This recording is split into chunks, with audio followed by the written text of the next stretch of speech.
that's one of the things about using music in movies that's like so cool, is the fact that if you do it right, if you use the right song in the right scene, and it just, because really, when you take songs and put them in a sequence in a movie right, it's about as cinematic a thing as you can do. You're really doing what movies do better than any other art form, it really works in this visceral, emotional, cinematic, way that's just like special. It's just really, really special. And when you do it right, and you hit it right, then the effect is you can never really hear that song again without kind of thinking about that image from the movie. Looking back on the track for a little greenback. Got to find just the kind of losing my mind. Outside in the night, outside in the day. Looking back on the track, wanna do it my way. Outside in the night, outside in the day. Looking back on the track, wanna do it my way. Look back.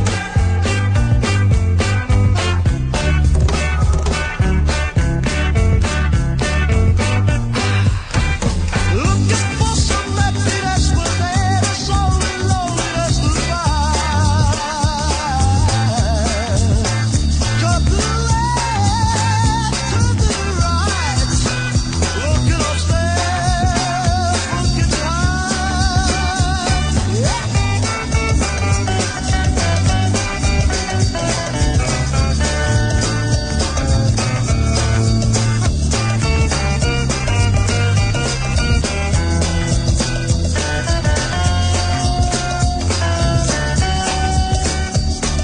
Looking for some happiness, but there is only loneliness to find. Turn to the left, turn to the right. Looking upstairs, looking behind.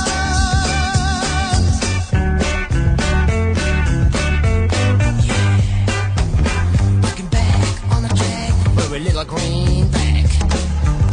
Got to find just the kind of losing my mind. Outside in the night, outside in the day. Looking back on the track, gonna do it my way. Looking back on the track for a little greenback. Got to find just the kind of losing my mind.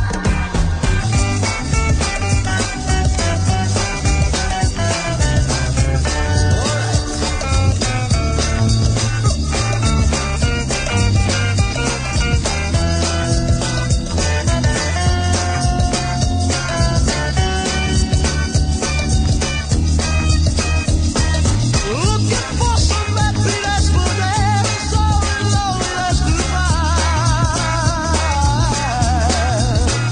Turn to the left, turn to the right. Looking upstairs, looking behind.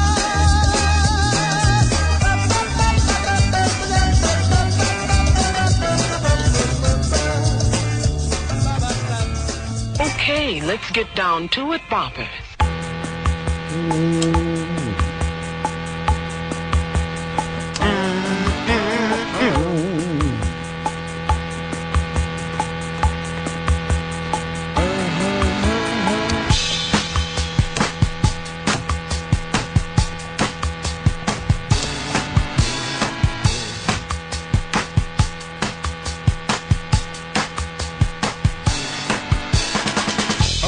Buddies, it's the Ron and Fez show.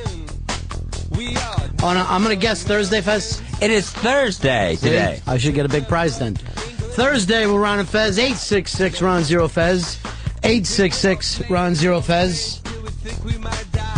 The frozen temperatures across the country, but we're warm here. We're all going to hang out together today. Mooch got us in a good mood, starting us off with some QT. Now, I know if you're a film student, you're supposed to say this guy's an asshole. But for me, myself, Fezzy, still love Quentin Tarantino. And looking very, very forward to the new movie that I first heard announced 16 years ago. This is my Chinese democracy, Dave. And what do you think? Little Green Bag, is that the definitive Quentin Tarantino movie song? Because here's what I like what Quentin does. It's like after he uses one of those songs in his movies, even if you knew it before, you kind of think of it as a Quentin Tarantino song after that. Oh, yeah. You know what? I don't think Little Green Bag is. Now think about it. That's the big scene. The big scene that made everybody dig him was that weird walking scene, and that's where it was used, right? Right, in Reservoir Dogs. Yeah, when he used that kind of slow motion, stop action. This is going to surprise you. I'm really not a film director. I just like to make Fez, Dave, and Earl do scenes sometimes. But technically, I could just point or have someone else point the camera. Because I'm not one of those guys who even needs to look through the lens. So you're disagreeing with me. Yeah. You're saying, fuck you, Ronnie B., and your stupid opinions. I'm not saying it that harshly, but I don't think it's Little Green Bag. It's coming across that way, Fez. I'm trying to be less aggressive. Yeah. Why do you got to pick on me? Leave the kid alone. You heard him, Fez. Leave the kid alone. Leave the kid alone. All right, I will. That's my bodyguard, and he's here to protect me at all times. Leave the kid alone. Intimidating voice. Too bad I don't have a good one from my bodyguard, but I do like the Wanderers. Leave the kid alone. I don't know how I come up with these drops. All right, what's on your mind, Fuzzy? What's the definitive? You got something out there that's really on your mind? Yeah, I think it's the Mr. Blonde cutting off the ear scene. I think it's Stuck in the Middle with You. All right, let's play that one.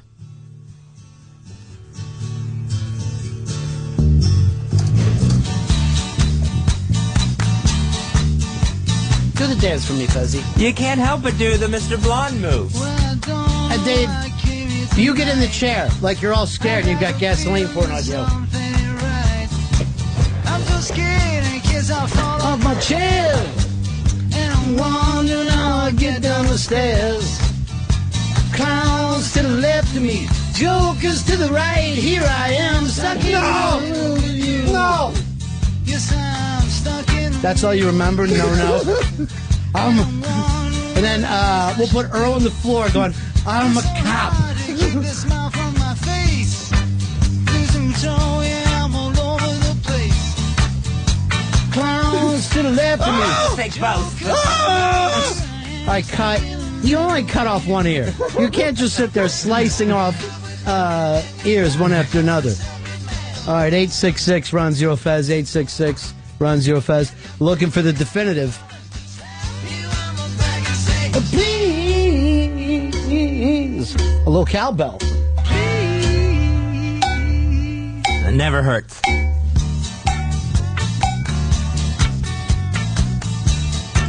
Hey, Drew, you're on the Ron and Fez show. Yeah, buddy. I gotta say that it's Urge Overkill's "Girl, You'll Be a Woman Soon" from Pulp Fiction. There. Oh, very hot. You're going in the big ass prize closet. Beautiful. When Uma was just playing it for us on a little air guitar. Let's count all the ways. He's not your kind.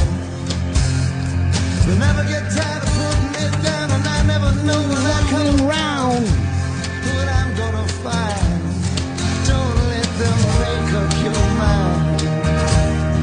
Don't you know, girl? We might need to do a QT film festival. How many movies are we looking at all together if we skip 4 rooms? 5. 5 movies. 5 into 1 clip from 4 rooms. We could do that one Friday. Just sit here and go through the whole thing. It would be called the greatest day of all time, probably. Right. I got the couch. Dave, you're next to the beer. And then afterwards, Hicks dance party. So be ready.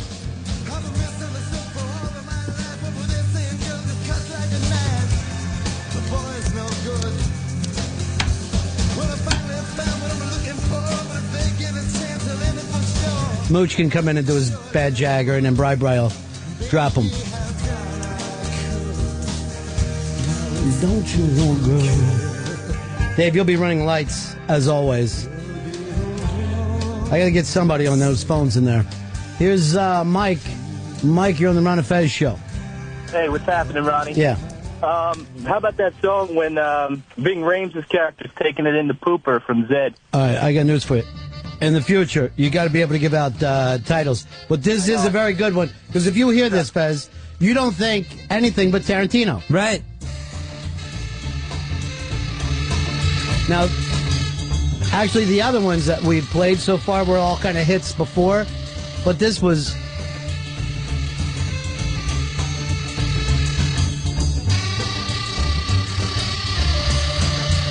This is very Tarantino.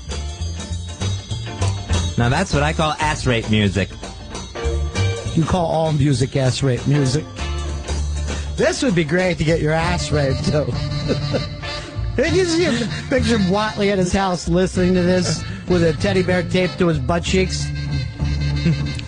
I'm gonna tell my folks. Maybe this is what, when I make the announcement, Fez, this music should immediately come up. Play it really loud so they have to say, I didn't hear you. What? Hey, Matt, you're on the Ron and Fez show. Hey, Ron, it's Miserlou by Dick Dale. Oh, this is real classic Tarantino stuff. Ooh. This might be it.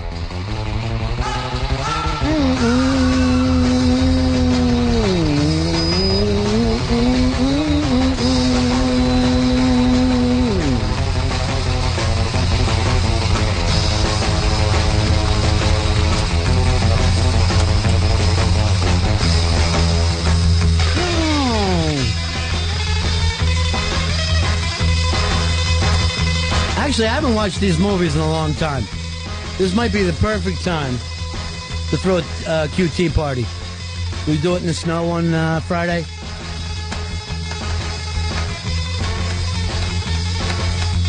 I think we want to hide till Master Joe leaves, though. Because he feels like he can't leave till I do. It makes me feel bad. This could be it, Fuzzy, right there. That's so QT. Here's Jim. Jim, you're on Ron and Fez. Jim, going once, twice? Let me go over to Randy then. Randy. Or where are we going? We going to John? John next? John, how you doing? You're on the Ron and Fez show. Hey, what's up, man? I would go Jackie Brown, Delphonics. Didn't I blow your mind? This was a fucking beautiful thing when the guy went out and got this after being turned on to it. That's was like the weird thing about Tarantino is there's these really violent scenes that have like a sweet thing to them. Because like when you really dig somebody and then you find out they're into a band, you start listening to them. And like he did that at like age 60, you know what I mean? He was like a junior high school kid. Like, I got that album, it's really good. That album you were talking about, it's really good. When you, in the earliest stages of falling in love, you are always going to look like an idiot. God, this is such a great song.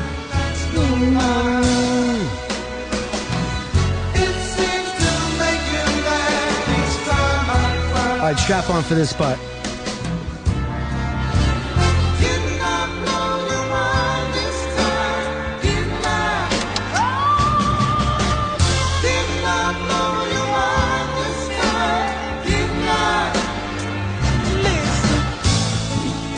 God, it's a great song. All right, looking for the definitive Quentin Tarantino song. Elizabeth, you're on the Ron and Fez show. Hey, Ronnie. How about Dusty Springfield, Son of a Preacher Man? Oh, it's perfect, too, man. It's such a sexy song. It really is a sexy song, isn't it? Yeah, very much so. I love Billy Ray was a preacher's son, and when his daddy would visit, he'd come along. When they gathered around and started talking, Cousin Billy would take me walking. Out through the backyard we go walking. Then he looked into my eyes. Lord knows to my surprise, the only one who could ever reach me was the son of a preacher man. The only boy who could ever teach me was the son of a preacher man. Yes, he was. Yes, he was. Here's Matt. Matt, you're on the Ron and Fez show. Hey, Ronnie B, how you doing? What do you say, man? Hey, what about You Never Can Tell Chuck Berry when Travolta and Uma are all high on heroin dancing at the diner? And this gets played so much, the last song of the night at different bars now. Give me this dance, Fez. And now the young monsieur and madame have rung the chapel bell. C'est la vie, c'est the old folks. It goes to show you never can tell. They furnished off an apartment with a two-room, a robot sale. The coolerator was crammed with TV dinners and ginger ale. Jesus, all these fucking songs are great. Found work, the little money coming worked out well. C'est la vie, c'est the old folks. You know, Show you never can tell. you're a really good dancer, Fez. Thank you. You should do it more. I would, but my heart would stop. Yeah. He danced until his heart stopped. Then I could put on your tombstone, we never found out that secret, did we?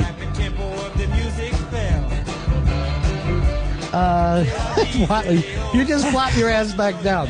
Chair's lower than I thought it was. Here's Shannon. Shannon, you're on Ron and Fez. I'm sorry, I put you through 5 seconds of cardiovascular. What do you got, Shannon? More than my doctor. The lap dance scene from Death Proof down in Mexico. This is pretty cool.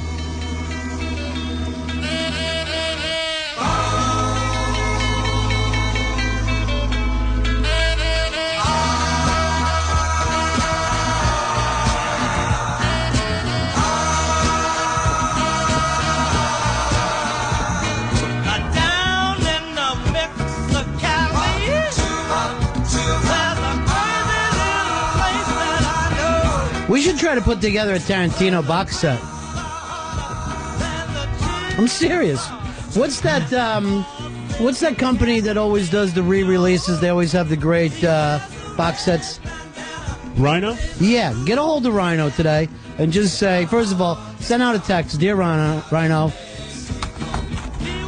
Bennington has done it again. Tarantino box set. Please send me a lot of cash. If not, I'll be on the phone with K-Tel in 5 fucking seconds.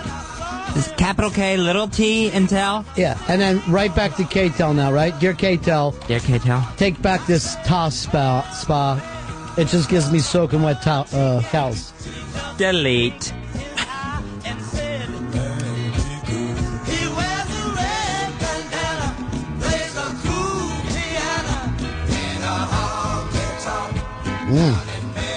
Loving the text. Oh, let me see. What line am I going here? Here's Jimmy. Jimmy Eat World, you're on the Ron and Fez show. Hey, what's up, guys? Hey. What about that song by the 1, 2, 3, 4s from Kill Bill, the Woo Woo Woo song? Maybe the hottest band who's ever lived.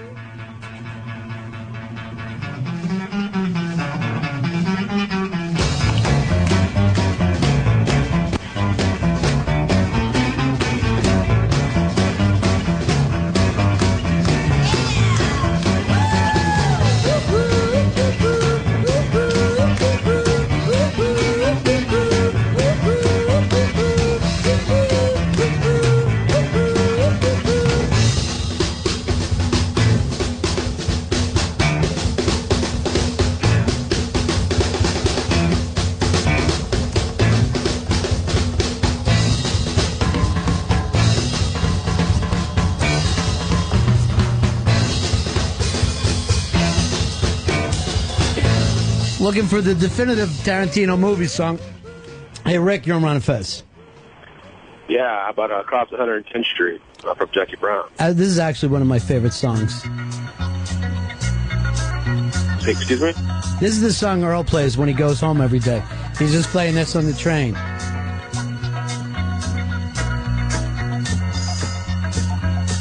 Was this the long, escalator scene? Is this what she was playing during that? I don't know. Was this the escalator scene? Yeah, well, she's coming off the flight. Yeah, the opening took about 7 minutes of watching her on an escalator. It was fucking great. I was the third brother of 5. doing whatever I had to do to survive. This is so good. I'm going to let it play a little bit. I got to hear the hook. What I did was all right. Trying to break out of the ghetto was a day-to-day tie off. Being down so long, getting up didn't cross my mind. But I knew there was a better way of life, and I was just trying to find. You don't know what you do till you put under pressure. Cross 110th Street is a hell of a tester. Across 110th Street, pimps trying to catch a woman that's sweet. Across 110th Street, pushers won't let the junkie go free. Across 110th Street. Earl, have we heard back yet about the box set? Have they called back?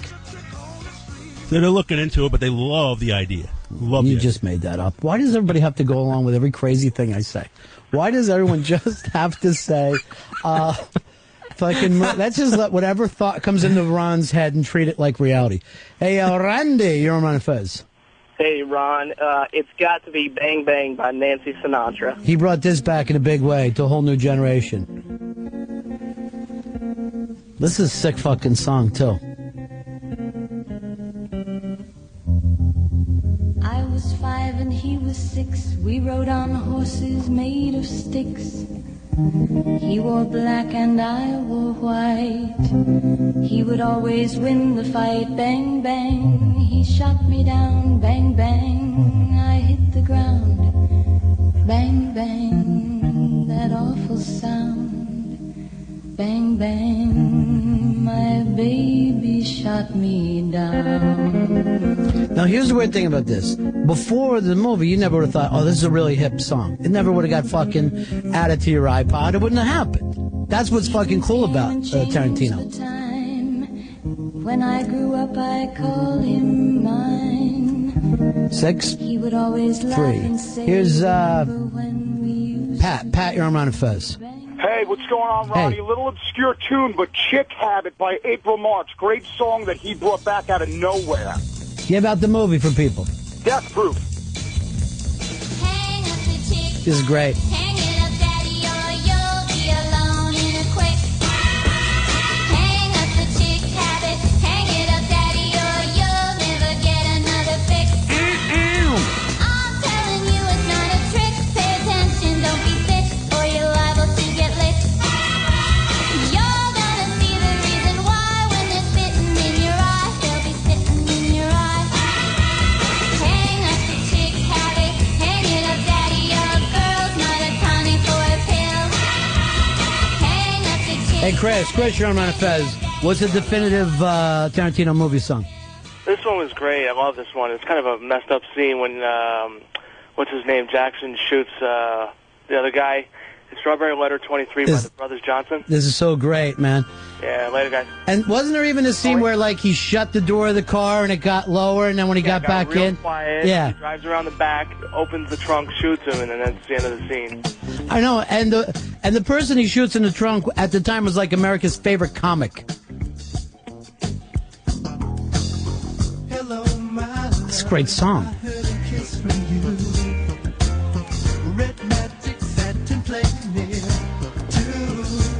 I think maybe we ought to do the Tarantino channel on SiriusXM.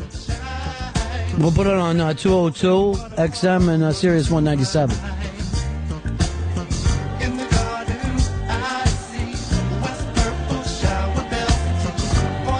Let's go to Harley. Harley, you're on the Ron and Fez show. Ronnie B. Yeah. Hey, man, it has to be from Pulp Fiction, Jungle Boogie, man. That's the song that starts the whole thing off. Get down.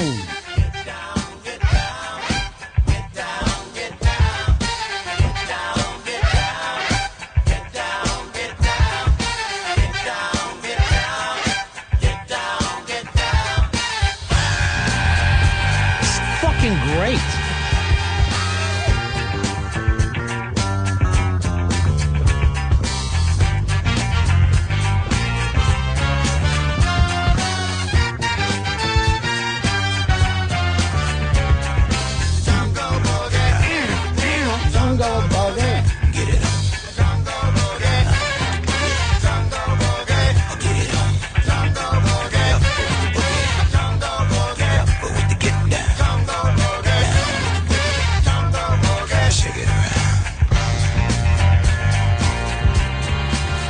me tell you something, Earl. If Obama doesn't come out to this, he's out of his fucking mind. Ladies and gentlemen, the President of the United States of America.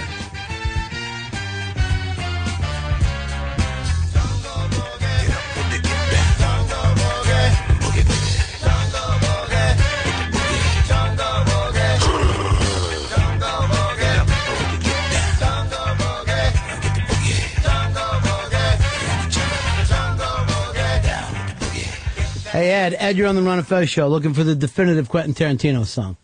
How about from Reservoir Dogs, Joe Tex? I Gotcha.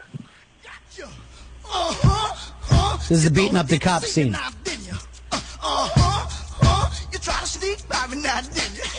Now give me what you promised me. Give it here, come on.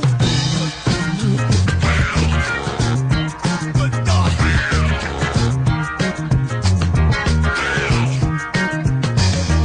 You promised me the day that you quit your boyfriend. I'll be the next one to ease on me. You promised me it would be just us two. Yeah. And I'll be the only man kissing on you. Yeah. Now kiss me. Hold it a long time. Hold it. Don't turn it loose. Now hold it. A little bit longer. Now hold it. Come on. Hold it. Hold it. Hold it. Hold it. Now ease up on me. Now get right. This is such a fucking great box set. I wouldn't even want to download this shit. I want a big giant box set. And I would carry it around and with a big ghetto blaster on the other fucking... Just walking down the street with a giant ghetto blaster. Yeah, his music even blows Scorsese's around. And I'd have to say that to Marty's face. Bill, you're on Ron and Fez.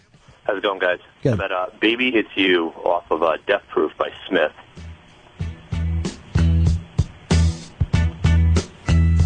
Death Proof had some great music. God, this is a fucking hot song.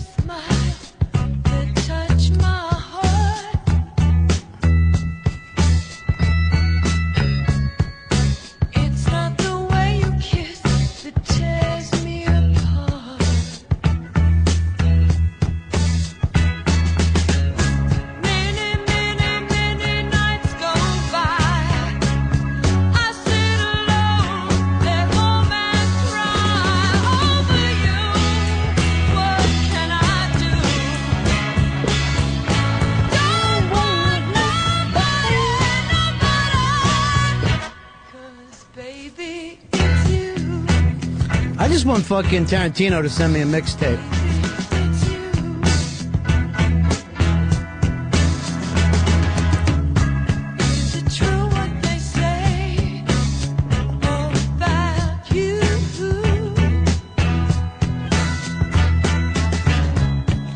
Hey, Drew, you're on Ron and Fez. Yeah, how about in Pulp Fiction where Bruce Willis is driving in the car singing Counting Flowers on the Wall? Now, what was great about that is that's the kind of stupid fucking song that he would be into, you know what I mean? Because you had a feeling that that character was so disconnected. There was nothing cool. Well, I guess there was a cool thing about him, but he was in his own fucking world. Now, why would you be singing this song driving down the road when you're looking out for a large, bald-headed black man and his Italian sidekick to shoot the shit out of you? I always said, fuck that watch. Playing solitaire till dawn with the deck of 51. Smoking cigarettes and watching Captain Kangaroo. Now don't tell me I've nothing to do. Ray, you're on the Ron and Fez show. Hey, yeah, on Jackie Brown, one of my favorites. De Niro shoots Surfer Girl to that Midnight Confession. Good call. I don't know who sings it, but it's a great song. This was a great pop song. Yeah.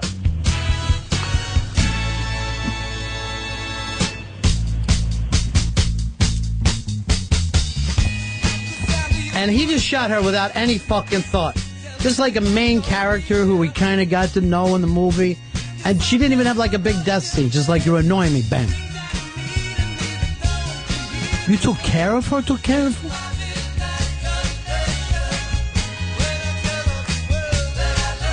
her? We're really... It's time we start moving on a little bit, I guess, but I'm going to go to Garrett. Garrett. Hey, Ronnie B.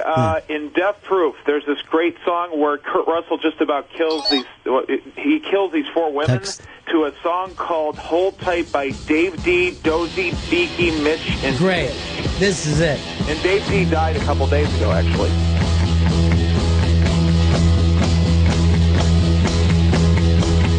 Hold tight, count of 3, gotta stay close. My name and hold tight, sing and shout, dance right around the crowd and hold tight, shut your ass, girl, you set me up for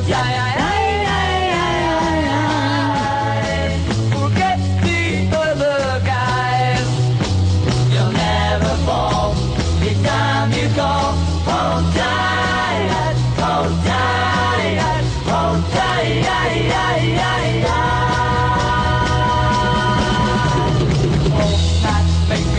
This, of course, gives them the perfect chance to show off bare feet. This man treats bare feet like it's pussy.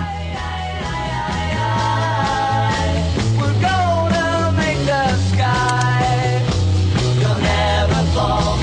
Each time you fall, hold tight, hold tight, hold tight.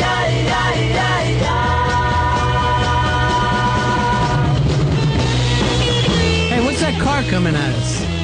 It's coming awful fast. That fucker looks death-proof. You know, Fezzy, when you get into a definitive music thing, you got to go to the top. And let's talk to the man who came up with the concept of Hard Rock Cafe. A man who thought to himself, I need to put chicken fingers and rock and roll together. It's our own Hard Rock Johnny. Hello, boys. Hello, Johnny. Johnny. Pulp Fiction. Let's Oh, Be Together Johnny. by Al Green. I mean, you just hear that, and it's just that soulfulness, and it just makes you think of that movie. Yeah. Maybe the best song by our best singer. It's unbelievably good. The soundtracks are just unbelievable to these movies, too, because he puts in some dialogue. So you get some of the cool dialogue from the movie. Right. And then you get a mix of these great tunes. You know what? You're going to be mentioned on the box set, Johnny. Thank you. I'm going to do that for you. You're going to look for liner notes. I've always wanted to be thanked on a CD or so. That's great, Lonnie. I appreciate that. You got it. Thanks, man.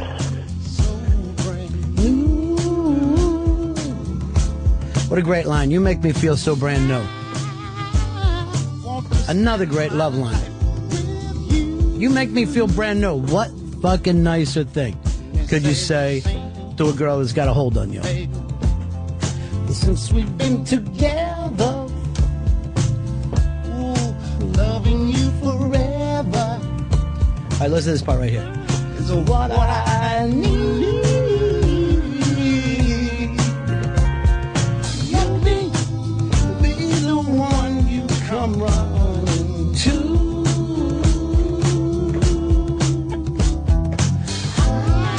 I'll never be untrue. Oh, baby, yes. Let's stay together. Loving you wherever times are good or bad, happy or sad. I wish black people would get it back together and fucking sing. Stop all that fucking stupid rhyming like it's a nursery rhyme time. Just start singing your asses off again. Whether times are good or bad, happy or sad. Why somebody this is my favorite part of the song. Oh, turn around and make up. I just can't see. This is my favorite part when he says this one part. That to me, would you, baby? Would you, baby, may be the greatest line in the history of soul music. Would you, baby? And you just picture just shaking her head, no. No, I would not. Give me the no shake every once in a while when I'm asking you these things. Nope. I wouldn't hurt you. I wouldn't hurt you, Reverend Al Green. I wouldn't throw grits on you. One time he had his fight with his chick, right? And she got all pissed off and threw steaming hot grits on him and burned him the fuck up. Ow! So now you got to show up. The chick beats you up with grits. Fuck.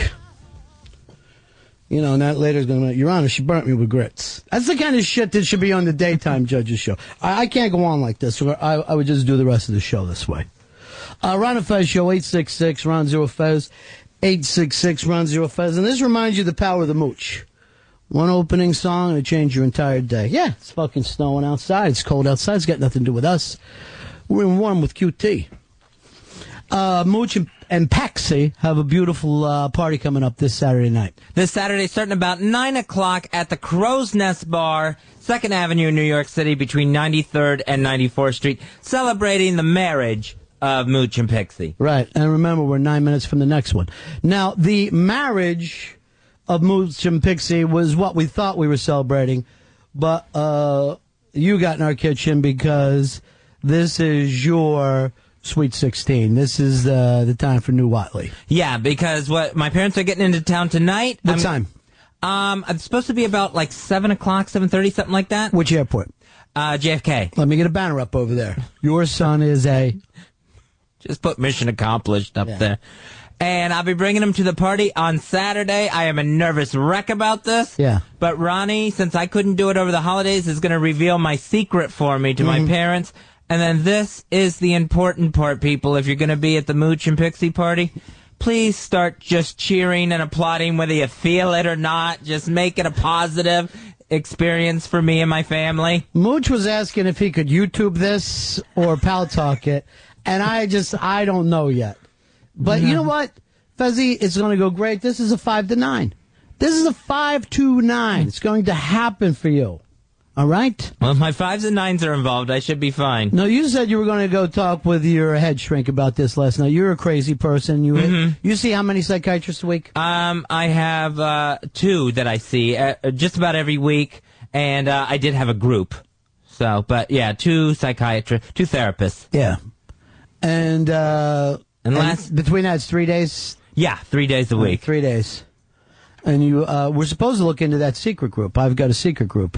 Yeah, and I talked about that again last night, and the therapist that I talked to last night is going to get back to me on secret groups, and I said, well, families in town, please be careful about the messages that you happen to leave on an answering machine. Yeah, that'll shock them. So, might be a great way for them to know. Not a huge apartment, so, the messages will reverberate throughout the household. If anyone's listening, they're going to hear. Boy, you hold on to this fucking secret like it was a diamond. Yeah, like it's my little jewel. Yes, it is. So, so he's going to look into some groups for me because I've kind of slacked on that. Well, you were saying that one of your problems is you feel like you're not keeping up. You're right. I'm behind the curve. I'm just... Maybe that's why a group would be bad for you. You'll see how better everybody else does. Well, then he said, Do you have a remedial secret group? And then he actually suggested to me, he goes, I will look into this. I'll get you information. He goes, you may want to look into a social group, not a mental health group. He said, you already are going 3 times a week to therapy. Maybe something fun would be different for you. JJ, you're on Ron and Fez. Hi, Ronnie. I just have a little compliment for you. I think you need to just make your own box set of Ronnie Sings Along to the Great Hits. You're just wonderful. Maybe what I was thinking about is like a service where you get a morning song, where every morning you get a song and you just wake up, you click it off, and what am I, crazy? That'll never happen, Fez. That's too much. That would be too much to give out. So I look over you and I see you're making the sad man dog face at me. You don't feel like you're doing what you need to be doing? No, I don't. I feel like I revealed the secret to some close friends, and I should be happy-go-lucky and down the street. The secret is 3 months old, right? Yeah. And so far you've revealed the secret to everybody with the last name Bennington. Yes. Yeah, my close friends, like I said. Yes. Yes, those closest to me. Yeah. So what's the problem? What came out last night? Just maybe some past emotional issues that hadn't been completely dealt with. Like what? Just, you don't have to be exact, but give, let's let us into the mind of a crazy person. Maybe some heartbreak issues. In the past. The initial heartbreak? Yeah. That it's like maybe that's where the lack of eagerness is coming from. Right. To just delve in even more.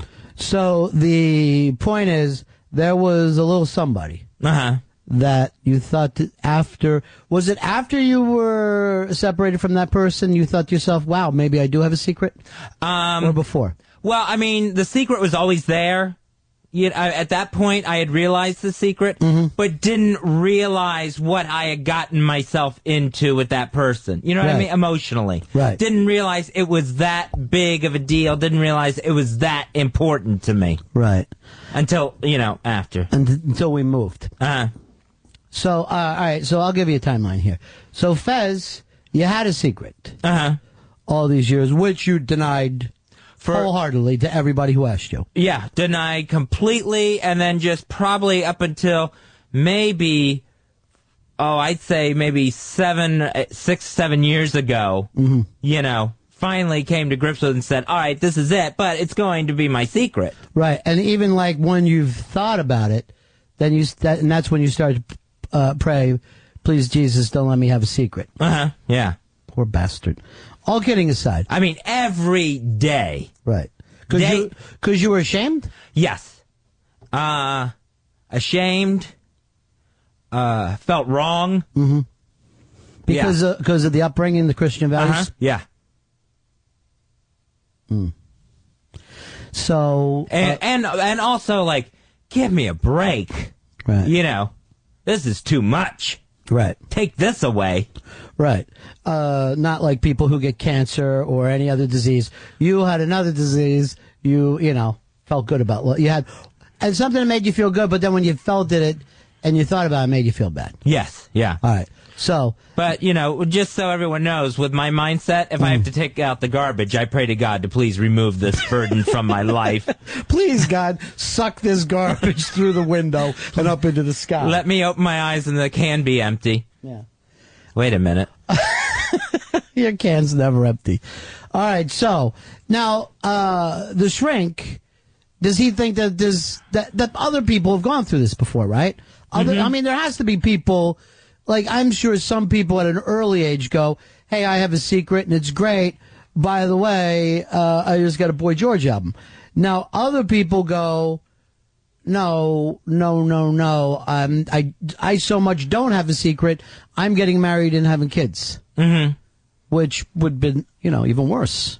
You said, I have a secret, so I'm doing nothing. I will just lock it up.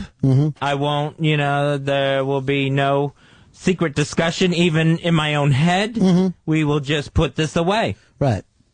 So then you got a feeling about someone, right? Somebody that we used to hang around with. Right, yeah. And at that time, did you even know that you felt that way to that person, or you thought, hey, what a great friend? What a great friend. Yeah. Yeah, being totally honest, yeah. Didn't realize, Didn't even dawn on you? I mean, no, not really. Now, but go ahead. It was just not until it was like after we moved. Right. Where I realized how important. Right. Now, was this a clue when I used to call the two of you suck and fuck with Chuck and Buck? I would say, oh, Ron, in my head, I would have thought that would have been a clue to me. I'm dense. Yeah. Because it was kind of apparent from the outside. Well, and I'm realizing that now. Right. How apparent everything is from the outside. But to me, no. But, and also, he wasn't the secret type of person. So it was kind of a doom thing. Yeah, exactly. And that still hurts. Yeah. Because, like it would for anybody. Yeah, oh yeah, of course. You're star-crossed at that point.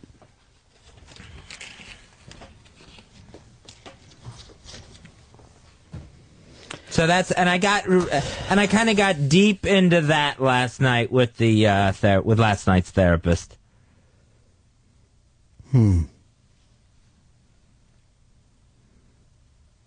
Which had me all shook up. Did it really? Yeah. Just stuff that I guess I probably haven't dealt with yet.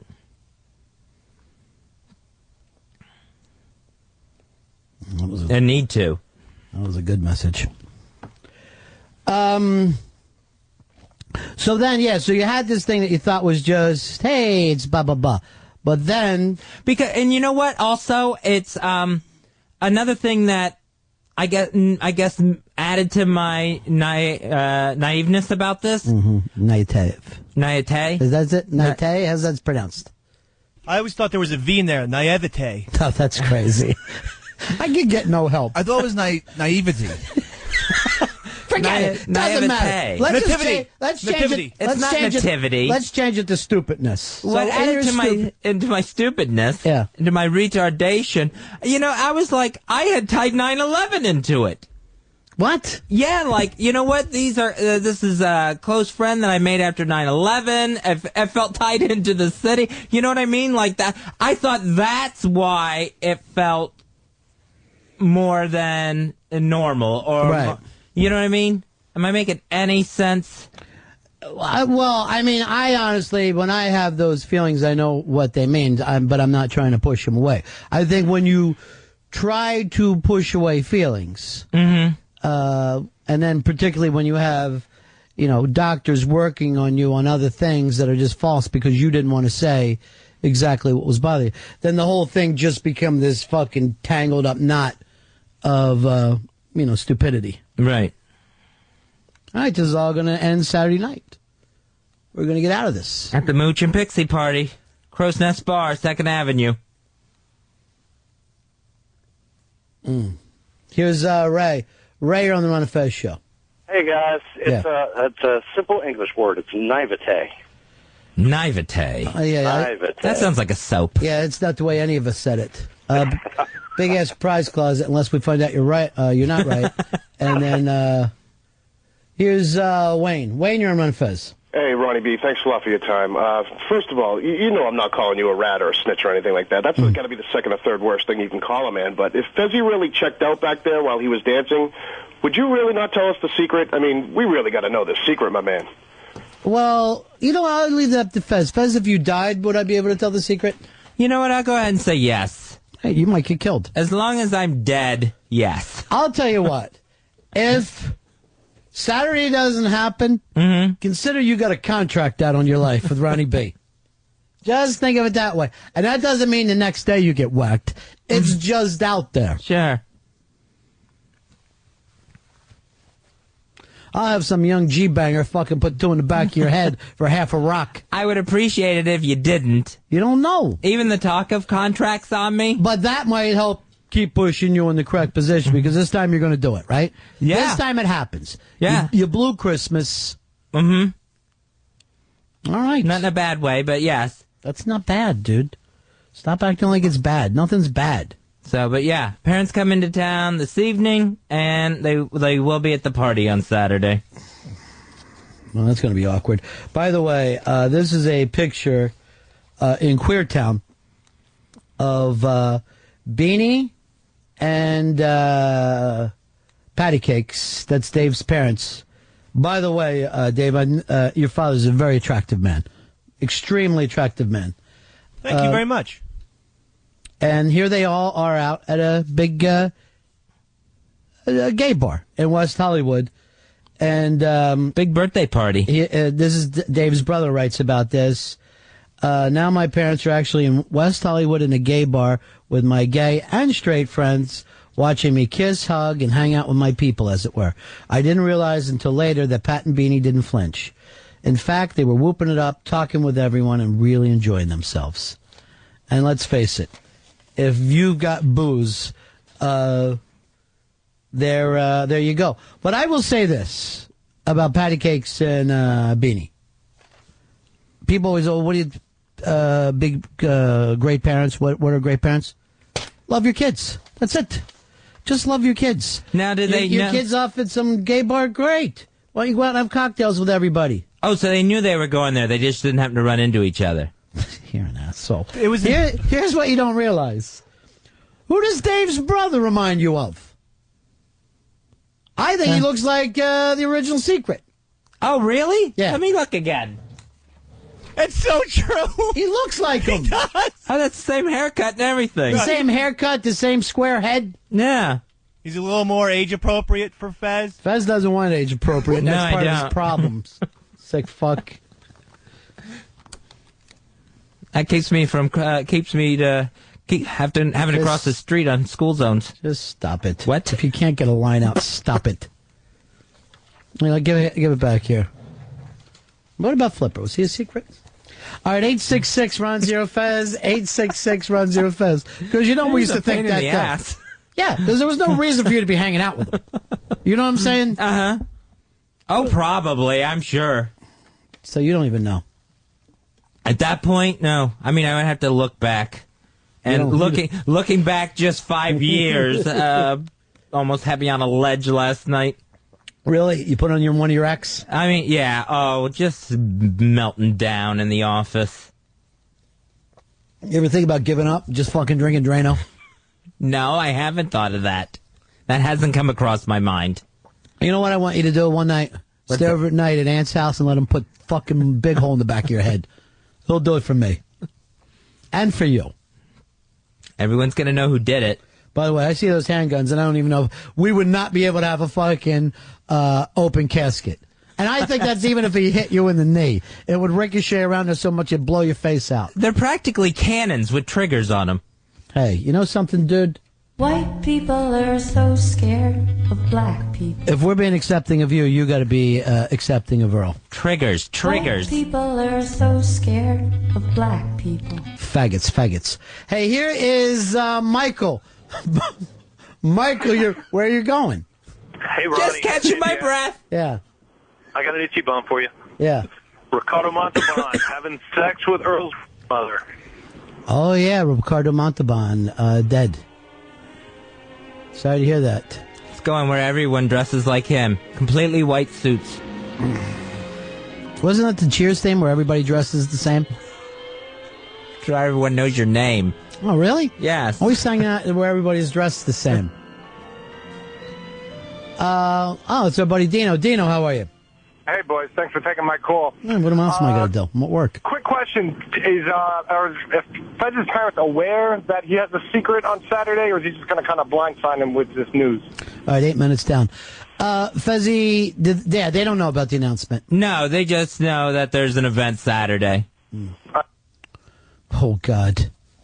They don't even know Mooch and Pixie are married. This is going to be their version of the St. Valentine's Day Massacre. This is their fucking Godfather toll booth. Your mom's just going to look like... They're walking in, there's plastic on the floor. Where's everybody in the toll booth? Suddenly fucking guns are coming out every which way. And I can't wait to look at the shock on those people's faces. I am going to destroy them. That's not the purpose of this. What? That's not the purpose of this. Oh, really? To level this senior citizen couple. You know what I'm going to say to them? Leave the kid alone. That's right, you heard me. Leave the kid alone.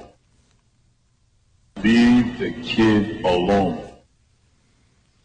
Here's Rick. Rick, you're on the Ron and Fez show. Fez. Hey, boys, what's going on? Yeah. Hey, I have a quick question for Fez. Yes. Hey, Fez, we all have secrets. Would your secret keep you from hanging out with one of your friends that you would really like to hang out with, but you may be afraid that they might find out what your secret really is? I'm not sure I understand the question. What he's saying is this. Would you worry if you had a secret crush that maybe you deemed, would you try to keep it from that person? Like, in other words, if you had a secret crush, would you be comfortable hugging everybody else in the group, but when it got to that person, you're like, no, I'd rather just shake hands. Because secretly you think, I don't want to just dive on you, smell your neck, and start nibbling on your ear. I am going to watch out for you. I'm going to be like a hero here by using my restraints. And that's my way of showing love. You know what? I don't think I would. Well, I don't think I would be the hero. See, that's the problem. You got to be thinking about the other person. Yeah, that's true. When you get into that, Fez, when you think to yourself, this is about the other person, because if I saw you doing that to somebody, suddenly I'd just grab you by the neck. Leave the kid alone. Leave the kid alone. You know what would bother me, though? What? Somebody who just sits there the rest of the show, but when they hear their drop, they're all happy. All right, 866-RON-0-FEZ, 866-RON-0-FEZ. Here is, it's your old girlfriend, the Disney spy. Hi-ho. Hi-ho. Hi-ho. You don't get the music here, Disney spy. I hear that. Doggone it. Hey, I want to ask Fez if his secret involved Gary Spivey. Now, anything for Gary Spivey? No, nothing for world-renowned psychic Gary Spivey. That's odd because I'm straight as can be, and I'd take Gary Spivey in a heartbeat. By the way, Disney spy, I saw your post saying that the Paul McCartney interview on Paul McCartney was an old Ron and Ron bit, but it absolutely was not. You got it that confused with Beatles on the Beach. When we said we spread a lie that we were getting the Beatles back together with someone playing the role of John, and that we were putting it out on a barge with sharks surrounding, and the papers printed it up like it was real.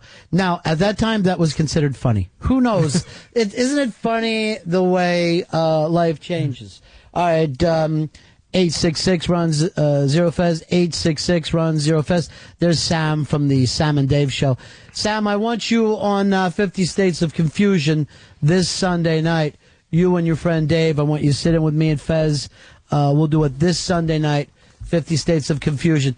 No gay stuff, though. No making out, no kissing, no dildos, none of the... No hickeys. None of the stuff, the great bitch you bring to O&A. That's what I'm asked to do. It's not stuff I think of. I was up early enough today listening to an O&A show that had me laughing out loud so many times until I heard your bit.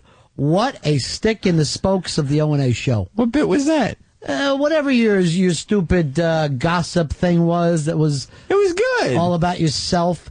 I mean, the show was destroying things. Line after Jimmy's getting offline, Ope's getting offline, Anthony's getting offline, and then it just stops. And I finally just go like this. I'm turning this the fuck off. It just sounds like Sam and David so bad. And then came PTG, Primetime Gossip. Primetime Gossip is Stop trying to fucking steal the TG thing.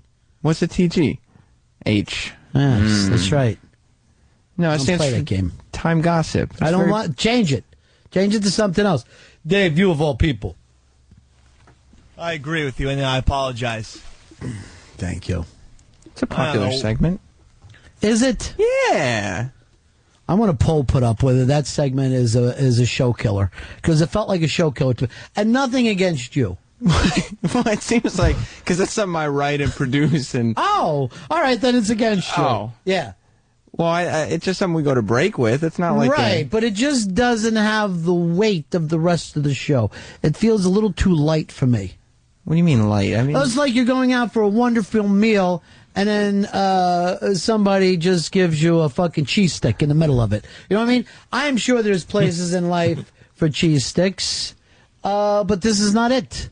I thought it was all right. I thought today's was pretty good. Really? Did you hear it, Dave? I did hear it. Now, you're his partner. Yeah. Was it up to what you do for the Ron and Fez show? Today's, I thought it was a little bit of cheese stick time. Thank you. Dave. But listen, Sammy, that doesn't mean there's not room to improve. Yes. No. Why don't you do the next one all fair where nobody can hear you? No, because then nobody would hear it. Oh. All right, we're 1 minute out from our next update. All right, 866-RON-0-FEZ, 866-RON-0-FEZ. Here's Kathy. Kathy. Hi, guys. Let us be lovers. We'll marry our fortunes together. I just wanted to tell Fezzy how proud I am of him. He breaks my heart every time he cries, and I'm just so proud that he's coming to grips with his life and to be honest, and good for you, Fez. I will say this. And I have been here with Fez for now going on 6 years of you giving up, you hitting in some kind of a weird spiral. Uh-huh. And I honestly believe the last week or so, you are closer to feeling whatever you want to get. Like, I agree that you're on a journey, and I'm not expecting it to be overnight, but there is something, you're losing that doom thing that you had before. Well, I mean, I'll say this for myself. I'm doing the work. Right. But let me say this while we're celebrating. I was so bored with the doom thing. The doom thing was driving me nuts. The doom thing was driving me insane. Oh, God, there was no more self-loathing than during doom days. Yes, that's what I'm tired of, self-loathing. So, and then after last night's session, just exhausted, went home and just fell asleep. Right on the cat, I think. By cat, you mean penis? No, I mean my cat, Skippy. Because I don't know any slang from there. You got to start watching this Real World Brooklyn. Everybody seems to be out. Everybody's doing okay. By the way, here's an interesting thing. PETA has a new campaign they're doing here. Now, I don't hate PETA as much as most people do. A lot of people actually despise PETA. But some of the stuff that I go, well, not only do I see where they're coming from, but it would be easy to make some of these adjustments. Now, do they get too radical and stupid? Yes. But here's one that I think kind of shows you why people laugh at PETA. They have a new campaign where they're trying to make people call fish sea kittens. And that way, people will be a lot less likely to eat fish because it's a sea kitten. I hope this one backfires, and not only do people keep eating fish, but decide, you know what, kittens are delicious as well, and start eating those. I tell you, under the right circumstances, a David Burke, I could probably eat a kitten. I know one thing, I'd at least try it. I would at least try a kitten. I don't think I could. I don't think I could even taste it. But even let's suppose you loved animals and you cared about animals and, you love your dogs and your cats and you don't want anybody to spray, perfume in a monkey's eyes. I can even get that. But a fucking fish, I mean, you could have a fish in your house in a bowl, keep it fucking 30 years. That fish don't know you anymore on fucking day 5 million than he does the first day. A fish would be so far on my list of animals that I cared about. Yeah, I mean, I think PETA has to realize there's different levels of animals. I mean, a fish, I don't even think it has a central nervous system. Well, there you go. Here's the levels. Us and then all the other animals. And then food. I think if I was to classify animals, I would just put them under food groups. That's it. Delicious and non-delicious. Is there a non-delicious animal? I mean, even their organs are fucking delicious. That's using every part. Fucking sweetbreads. I'll sit around and eat the hell out of them. I don't care what they are. Little hearts. I had a little bladder. So tasty. It really comes down to the chef. Dave, where are you on this? I think it's a pretty actually good idea. Because believe it or not, I think that people will rethink. The fact is that fish, they are animals. They are small. All right, now let me try to help out with Dave's point of view here. And I will say this. The people, and particularly the American people, can be brainwashed into everything. Just like now people act like they are going to throw up if they smell a fucking cigarette. Why? Because somebody told them so. For years people sat around and they were fine. Now they they'll do whatever they're told. And the same with like the graining of things. It's not so much like I've had a decision here and I want to be careful with bottles. They get trained to it. They get, and not necessarily in a bad way, brainwashed to be certain ways. Absolutely brainwashed to be certain ways. I'll give you another example here for why the world seems like a mad, crazy place to me. The FCC is looking into the Golden Globes from last Friday night or Sunday night. There was complaints. At one point, they shot back to a director, and I guess Mickey was on stage, and he made like a funny thing about the director, and the director's name is Aronofsky. Yeah, David? Darren Aronofsky. And like he was smiling back and gave the finger to his friend, Mickey Rourke, and it was just two buddies. Well, there was complaints about the finger being out there, and the FCC is going to look into this. Now, we live in a country of 300 million people, and millions of people watch this show, and there were 18 complaints about a human being's finger, and the FCC is going to look into it. A finger, which is visible at all times. How can a finger hurt you when you're sitting there at home? What the fuck is wrong with people? And what's wrong with the FCC where they decide to themselves 18 people are upset out of the millions that fucking watch the show? Why wouldn't you think 18 people upset out of millions, hey, that's nothing? Wouldn't that be the obvious fucking thing? This is no big deal. That, in other words, millions of people saw this finger and didn't react one way or another. And again, how could this gesture be something that gets people upset? It's your finger. People are going to find a excuse to complain about everything. And the finger happened at 10:45 at night. 18 people. 18 people are going to find it. And some of them got, it was like one lady probably got her neighbors or somebody else in her church group. And I'm sure that these 18 people just watch TV in order to in order to complain about something. They don't watch the TV to be entertained. They watch TV sitting there with a pen and paper, ready for when something happens that they can complain about. You think? I honestly think that that's the case. They're psychopaths. And why the FCC would deal with them is beyond me. Well, you know what? 10:45 at night. Well, if you ever look into the FCC complaints against radio guys, a lot of them will come from the same guy about the same show. Now, if you had a show that you thought, well, this show is disgusting. I heard it the other day. They played something that made me so upset I had to complain to the FCC. That would be a show you would keep listening to, let alone you would keep taping that show and then writing things down. And the NBC plays the commercials like anything can happen at the Golden Globes. Like it's a positive. Yeah, they build that up. And FCC knows that they build it up. Every single time there's a Golden Globes commercial, you see Nicholson talking out of his ass like Ace Ventura. Right. And so that's what the Golden Globes is about. By the way, that might have been the most embarrassing thing I've ever seen Nicholson do. I was embarrassed for him. He reminded me of someone's crazy grandfather that starts doing a bad rap song. Yeah. And so people were prepared, and certainly these 18 people knew that the Golden Globes is more risque than the Oscars. You mean risky? No, I'm only kidding. Risque is the right word. Didn't Stone Cold used to do the same thing all the time on Monday Night Raw? Yeah. And at the same time, like this would have happened. So, I'm just saying, not that it's okay after 10 o'clock. No, here's the deal.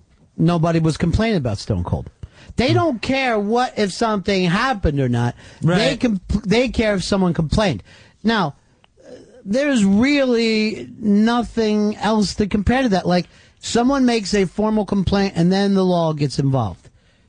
It's the strangest thing. I mean, you talk about the book 1984 with the Big Brother's Always Watching. What was really in that book that was so frightening is that people were watching each other. Children would, rat out their parents, their neighbors, their uncles, and that would be the frightening part of it. So that wherever you're talking, somebody could think to themselves, hey, Fez just said something about, the government. I'll turn them in. That was the scary part of that. So, again, you can't go on fucking TV. You can't have a finger?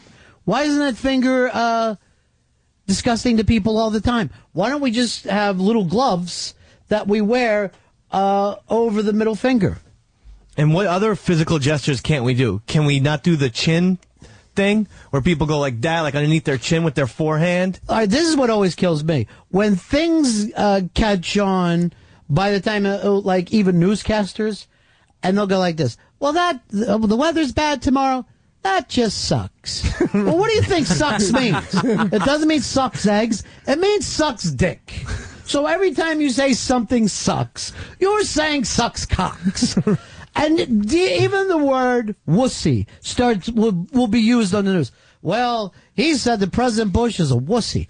Wussy is a wimp pussy. So basically, you're just trying to say the word pussy out there. Let's just say he's bringing up vaginas. I saw a news guy last week when talking about Burris trying to become a senator and getting turned away. Yeah. Used the term cluster F. You're fucking kidding me. No, that was on MSNBC. No. Said cluster F. Now, and I also want to put this out when people do that. He said the F word. You might as well be saying fuck word. Because now, what does the middle finger mean? Fuck you. Yeah. Suck. What does the F word mean? Fuck you. It's the same thing. You're saying the same thing. Why did you have to take so long of a beat there before you knew fuck you? And I mean, when's it allowed? Like By Joe the way, Scarborough. Earl, it's as cold as could be outside, and it is hot as a goddamn Russian fucking steam room in here. Do me a favor. Put some water over the rocks and get the steam up and going. Well, like Joe Scarborough, was saying fucks all over the place. Hey, by the way, are we going to the Scarborough Fair? Because I got parsley, sage, rosemary, and thyme. Yeah, he said it, and they put him on a delay. Right now, we're on satellite. We're on a delay. Yep. Well, and the delay is 12 days. Everything you're hearing right now, I said 12 And days it's ago. an XL channel. I mean, why the delay? If it's an XL channel, why the delay? What is going on? 866 Ron Zero Fez. 866 Ron Zero Fez. Keith, you're on Ron and Fez. Well, let me try again. Keith, you're on the Ron and Fez show. Hey, buddies, you hit the nail on the head. Why can you say, like, friggin' or frick, and it means the same thing as fuck? Right. But why isn't it just the meaning of the word that should be wrong, not the physical letters that make up the word? Yeah, and now we're into that with the N-word, where everyone says N-word, but since it creates the same image, the same meaning for you, it has now replaced. Yeah. Where you could say, you know what? He's acting like an N and act like, well, I'm fucking free from that image. I get to walk away. No, you're saying the same exact thing. Don't act because you transfer one to the other that you're safe with this. Earl, maybe if we had a giant fan or if you could get some big leaves and stand around Fez like he's Cleopatra, I'm watching sweat come down this guy's face and into his man dog beard. It's inhabitable in here. Or uninhabitable. Why do you try these things? Why can't you just say it's hot in here? You use a word you can't, and then you suffer over it. That one I really thought I had. Well, we're inhabiting it. We are here. It's very hot in her.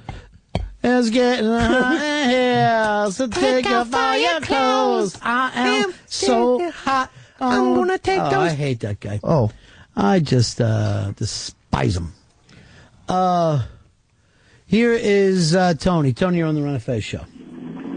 Hey, What can we do for you, brother? I agree with you, Ron. I love you guys, man. You guys are awesome. I say fuck it, fuck them, fuck them, fuck them. Why can't we just say it? Well, it's so amazing to talk to my followers. Say what you mean. I'm telling you right now, the thing that fucking I brought up yesterday, which nobody seems to agree with me on, is this baby Adolf Hitler being taken away from his parents, all because they gave him a name. Now, this is as far as I know, because I haven't heard anything else about it. But from what I understand, they gave him a name that society doesn't deem healthy. The name Adolf Hitler. Yeah. Which I don't fucking get at all. Let me say this. If let's say, Dave, you got a baby coming, right? Okay. You name that baby Genghis Khan. You can't keep him? Right. Genghis Khan killed a lot of fucking people. He slaughtered a lot of people. Why can't you keep baby Genghis Khan? You should be able to. It's insane. You should be able to keep your kid as long as you're treating them well. Right. I'm with you and was with you about this name thing. That's impossible. I mean, people are changing their names to crazy shit all the time. I mean, one guy wants to be Chad Ochocinco. It doesn't make sense. You can't start. Seriously, I would rather hang out with Baby Hitler than Ochocinco. You can't disallow people. By the way, he should change his name to Ocho Catches because he's fucking doing nothing. He dropped off the radar quick. All these wide receivers do now. Yeah. They have the hot fucking... You hear anything coming out of New England with Mr. I caught more touchdown catches than anybody? And the it boy, because like basically they're like hot chicks. The it girl for the NFL right now is that Larry Fitzgerald for the Cardinals. Guaranteeing next year he doesn't have the same type of buzz around him. That's just a prediction. These are getting better and better. Every 15 minutes they get better. 866 Ron Zero Fez. 866 Ron Zero Fez. What do you think, Fez? Better and better? Better and better. That's exciting news. Let's head on over here to Curtis. Curtis Blow, you're on the Ron and Fez show. Hey, Ronnie. Yeah. Watch the new Battlestar Galactica, and they say frack all the time. I guess that's the only way you can get away with saying fuck on television. Unless you have cable. You might as well just say fruck. See if you can get away with that. Or fluck. How many letters close can you get? F-L-U-C-K. Fluck you. Fruck you and your fucking ass. Assy. You have to change one letter for each word. Lick my basshole. Holy shit. Excuse me, I gotta go take a big ship right now. What a coont. That broad's a coont. They don't even do stuff like, they should just like change the body parts and just start going like this. I'd like to suck her knees. I would just like to lick and suck her knees for an hour. I mean, I bet you wouldn't be able to get away with that because they don't like suck or lick, like, and those are things that could mean, you could suck a lollipop. You can lick an ice cream cone. The beauty of it is that we are so comfortable with violence. There's another one of these movies coming out where something horrible happens to kids. So the beginning of this trailer, you just see some camp and some gorgeous young people, and they're jumping in and out of the water. And as the trailer starts, you see these kids being romantic with each other and gorgeous and partying and having fun. And you say to yourself, these kids are going to get killed. So now, and I'm not even kidding you, we now live in a cinematic world where young, attractive, exciting people look like murder victims. Yeah. And that's where we are. I think that adds to the violent feeling of it. If you're killing something beautiful. But that's all we have. Yeah. We don't have, hey, all the kids have gone to the lake for the summer and they're going to be banging each other. That fucking movie can't play at the Cineplex.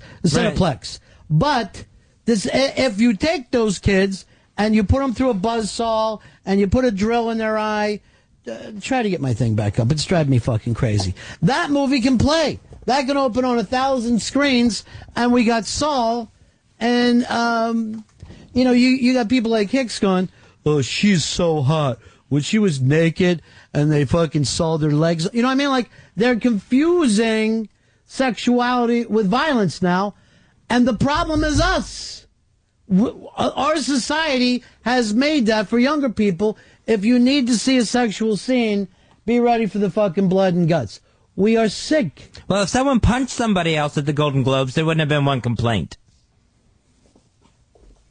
866. I'm glad you're with me on this, Fez. 866 Ron Zero Fez. 866 Ron Zero Fez. Here's Justin. Justin, you're on Fez. Yeah, going back to your previous conversation about kids' names, I actually know a couple who named their son Bongley. Bongley? Bongley, B-O-N-G-L-E-Y. Why don't they just name him Give Up? This is our boy Give Up. Why don't you just name your kid Homeschool at that point? You can turn anyone's name. I mean, I really wanted the name Jack if we have a son, but my wife won't let me because she says jack off. But I'm like, then then you know it's time that you're allowed to jack off now. Yeah. So, I mean, you can change anybody's name into something bad. Yeah, but you do have to look out for that. You do have to say to yourself, "Oh, that rhymes with," Yeah, I mean, but you can almost rhyme stuff with anything. I remember Frank Zappa was on TV one night.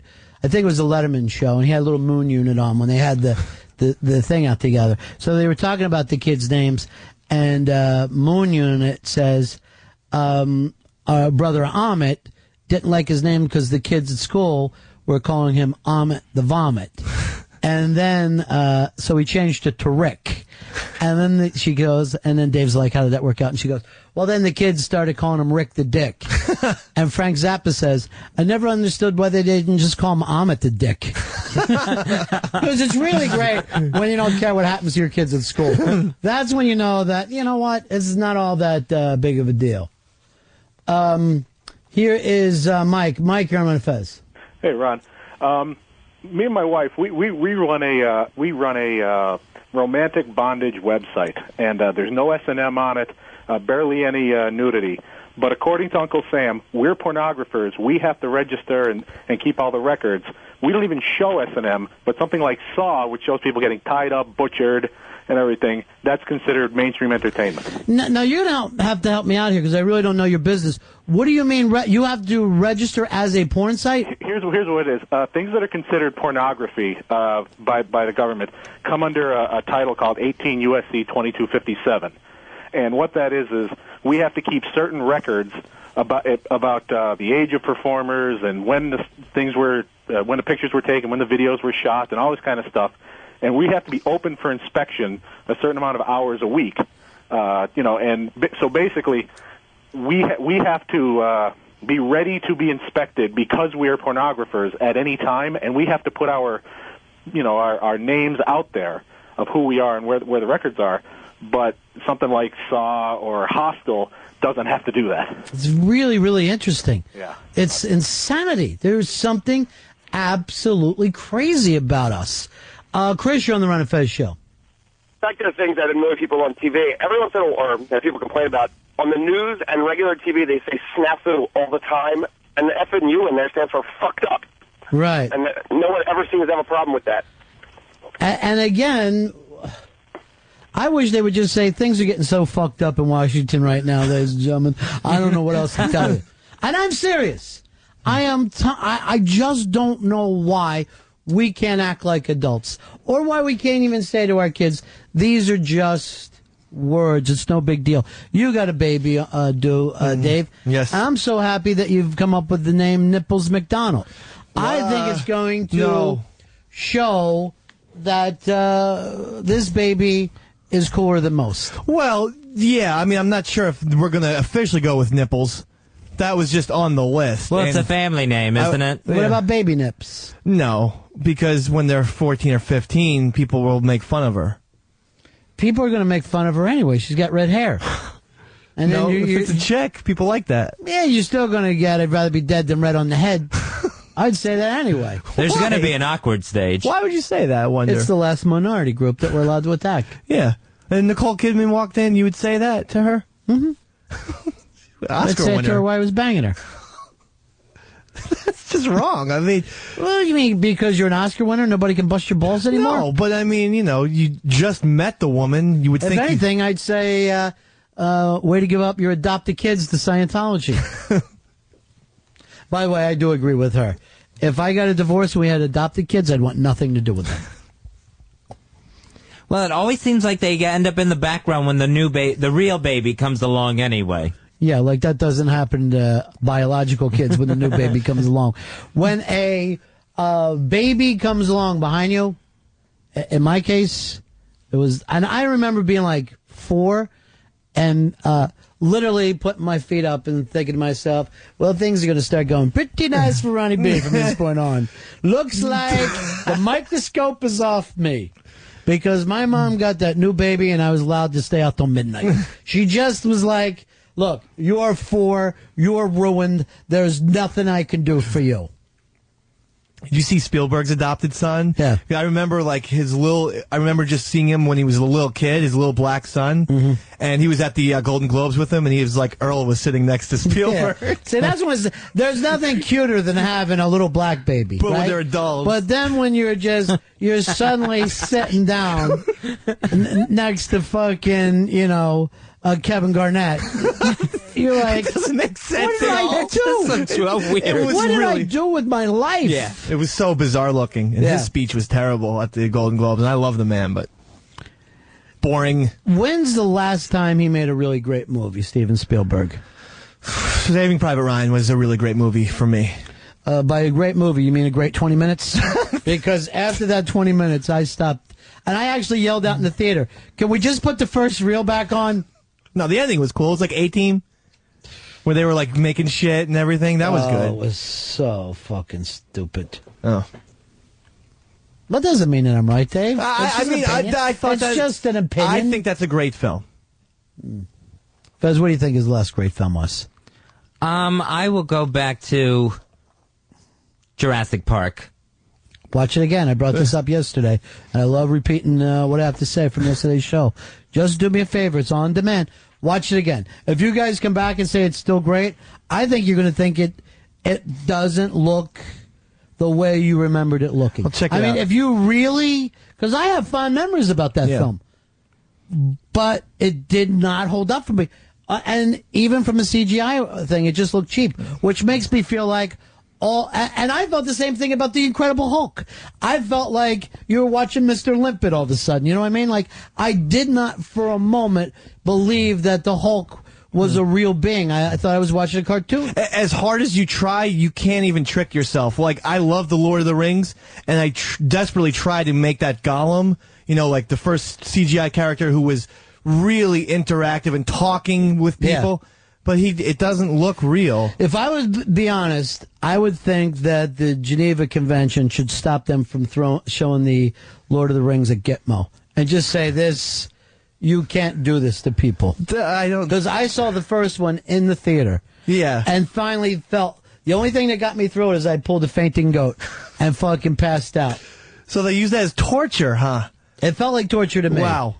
Precious, I hate my friend. Here's Regina. How you doing, darling? Hi, guys. How are you? What's up? I just wanted to tell you my nickname growing up. It was Regina Vagina. Was that because you used to bang everybody? No, I was in 4th grade, and I didn't know what a vagina was, so I had to go home and ask. What they do? What's that? What they do? I don't think my mother would tell me what it was. I had to go to my older sisters and ask them. And your mother wouldn't tell you what a vagina was? I don't, they're very prim and proper. Yeah, they're prim and proper, but then if you fall asleep chewing gum, they'll cut all your hair off to teach you a lesson. Exactly. Isn't that exactly true? Yes.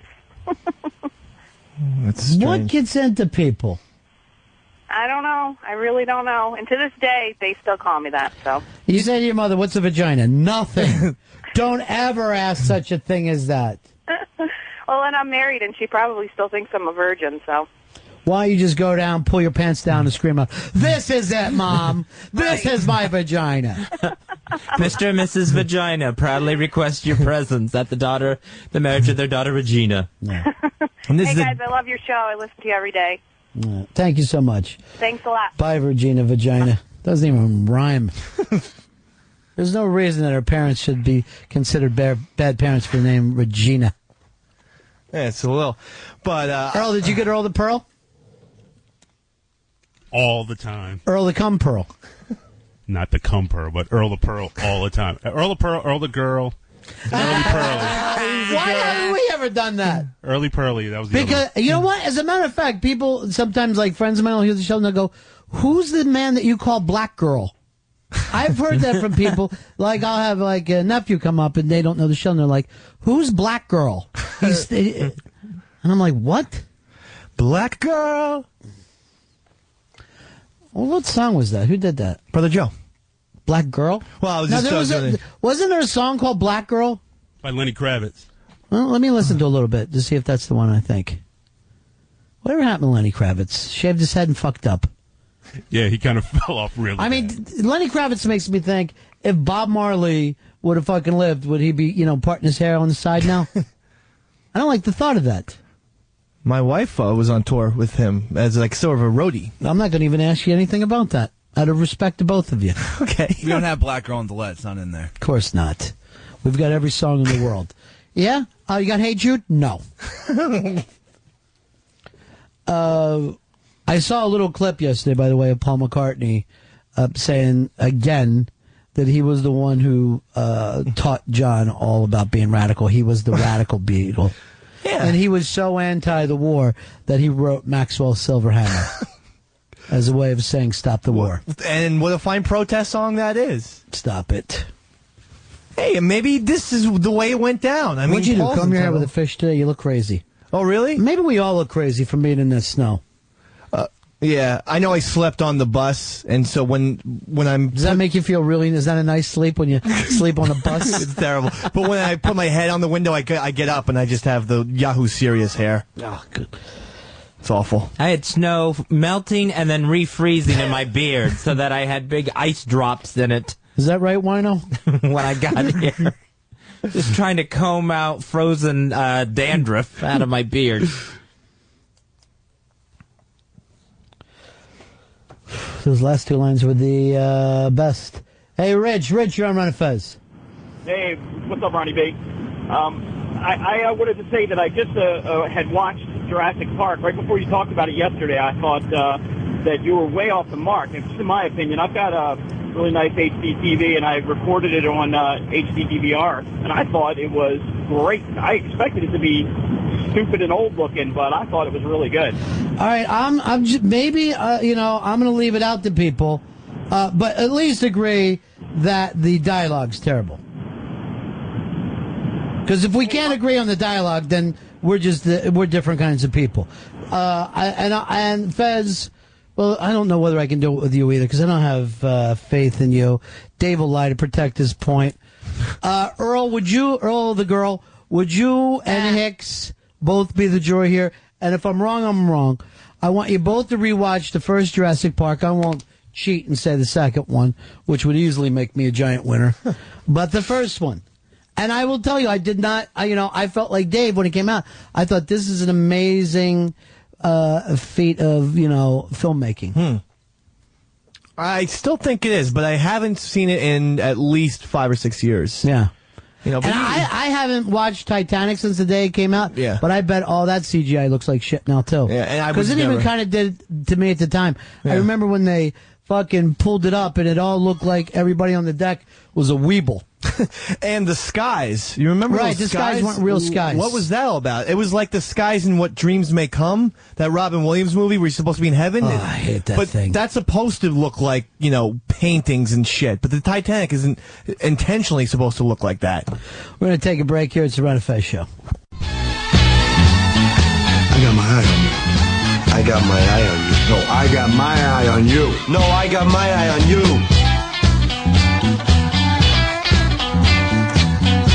Ron and Fez Show. 866-RUN-0-FEZ. 866-RUN-0-FEZ. Fezzy, the American Idol ratings have dropped 10%. What the dilly? They're not being as mean this year. And I don't think nothing's changed. It's the same stuff. I think people want to wait and get into the performances. This new judge hasn't added anything. Yeah, but these are rationalizations because the people haven't turned on.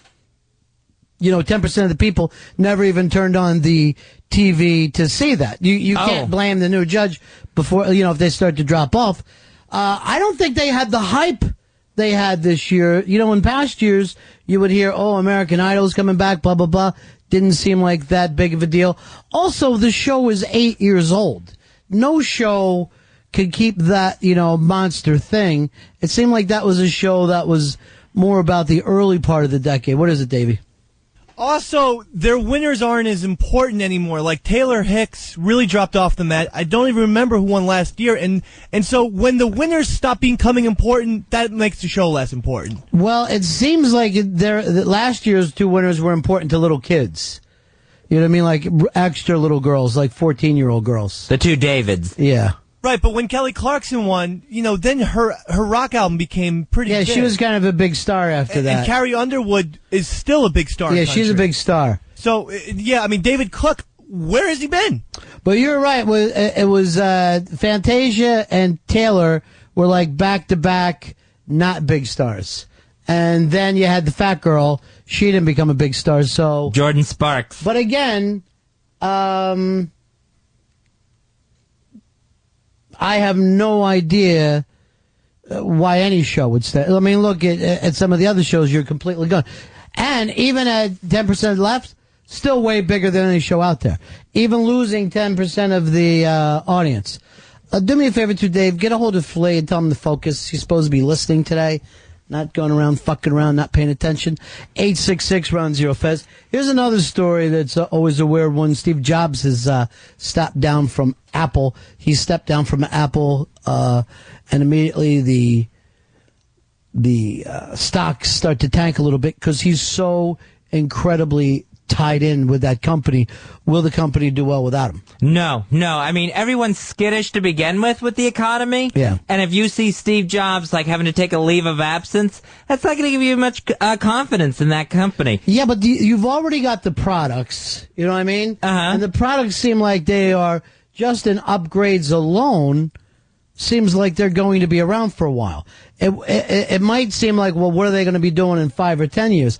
But the guy's got enough heat of what he's already accomplished to keep that going on for a while. It seemed like very, very early for people to panic. And by the way, the leave of absence, I don't see him coming back, dude. You don't take a leave of absence. And there's nothing worse to me than when you see a really rich person get a disease that they can't deal with, because that means the rest of us have zero fucking chance. You hear a guy with $1 billion, he gets a disease, he should be able to get out of it. Matt, you're on the Ron and Fez show. How are you, Matt? Hey, I'm doing pretty good. Dave, David Cook is actually doing really well for himself. It's just you probably don't listen to the top 20 tracks or like C100. He has Time of My Life, which is huge, and the other song, Light On. I got to agree there. I think with the little girls, both those guys are stars this year. And one of them is playing Hard Rock Johnny's club this week. That's the other one, David Archuleta. Your problem is, Dave, by the way, Matt was Flea. So, thanks for mocking me in there. I just bitched about Flea, and then he made a mocking call. Earl's on the phone. He, I guess, doesn't recognize Flea's voice. Where can I hide you, Earl?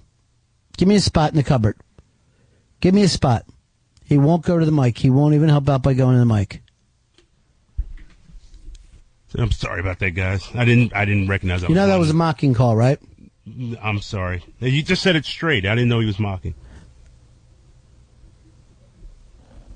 All right, we're in a radio war against Flea now. Radio war against Flea. By the way, Fred from Brooklyn's coming in here. I'm going to have a sit down with him. Davey Mack. We're going to do this off air. Well, off air, better for you, Fred, or would you like to do it at the after show meeting? Because I don't think it's of interest to the general audience. But we need to squash this thing. We need to squash this thing once and for all. And then after that, meeting with Flea, but I want plastic down on the floor and Flea not to realize what he's walked into. Here is Jonathan. Jonathan, you're on Ron and Fez. Hey, Ronnie, I was just going to say that Steve Jobs is more of a marketing mind behind Apple. All the products and stuff come from Steve Wozniak. He's the real... Well, you know what? If this was 1983, I might believe that, but Steve Wozniak hasn't come up with an idea since, like, 79. So, do all the places... There is no way in the world Steve Wozniak has been involved with these last things. Now, from a marketing point of view, I'll agree with that, you know, Jobs is the guy who's known for packaging and marketing, but that's what people seem to like about that company. You know? It won't be long before you're seeing headlines like Sour Apple or Worm in this apple. Yeah, it's going to be perception. Let's do this, Fezzy. Let's just jump into this and do confessions today. I'm very curious about what's going on back there. You know, I noticed we got a studio audience. Everyone be ready with a confession. We're all going to be doing confessions today. You're going to get a little time. I'll do some of the guys on the show first. Because it's always better to confess a sin. It's always better. By the way, as the show goes on, that last one was, I think, the best so far. Melt is always a great word. Let's go with you first, Hicks. All right, back in You don't say "Forgive me, Father, for I have sinned." Oh, I haven't gotten a confession in a long time. Okay, what do you got for us? Sophomore year of college, I was dorming upstate, and I would just throw out my condoms out my window instead of throwing them out putting in the toilet. And a groundskeeper came up to me and said, "Who the fuck has been doing this?" And I dimed out my roommate, and he got on disciplinary probation. Almost got kicked out of school. So, rather than say, "I have no idea whose used condoms, they might belong to some fucking homeless mutt," you point at your friend/roommate. Not a friend, just a roommate. But a roommate that you felt comfortable enough to fuck in front of. Because, you know, those rooms are so little. Oh, yeah, there was 3 of us in there. Feel pretty bad about that. All 3 of you guys just banging each other in the ass with new condoms. I wish they had done DNA testing. If it came up Jack Daniels, we know who the condom belonged to. If you want to do a confession, 866-RON-0-FEZ, 866-RON-0-FEZ. Also, in-studio people, I want to hear your confessions, and I want to get some good ones. Earl the Pearl is stepping up. You got something, Earl? Now, let me say this. All your confessions so far have been boring. So this is going to be exciting to see if you can step out and really confess something.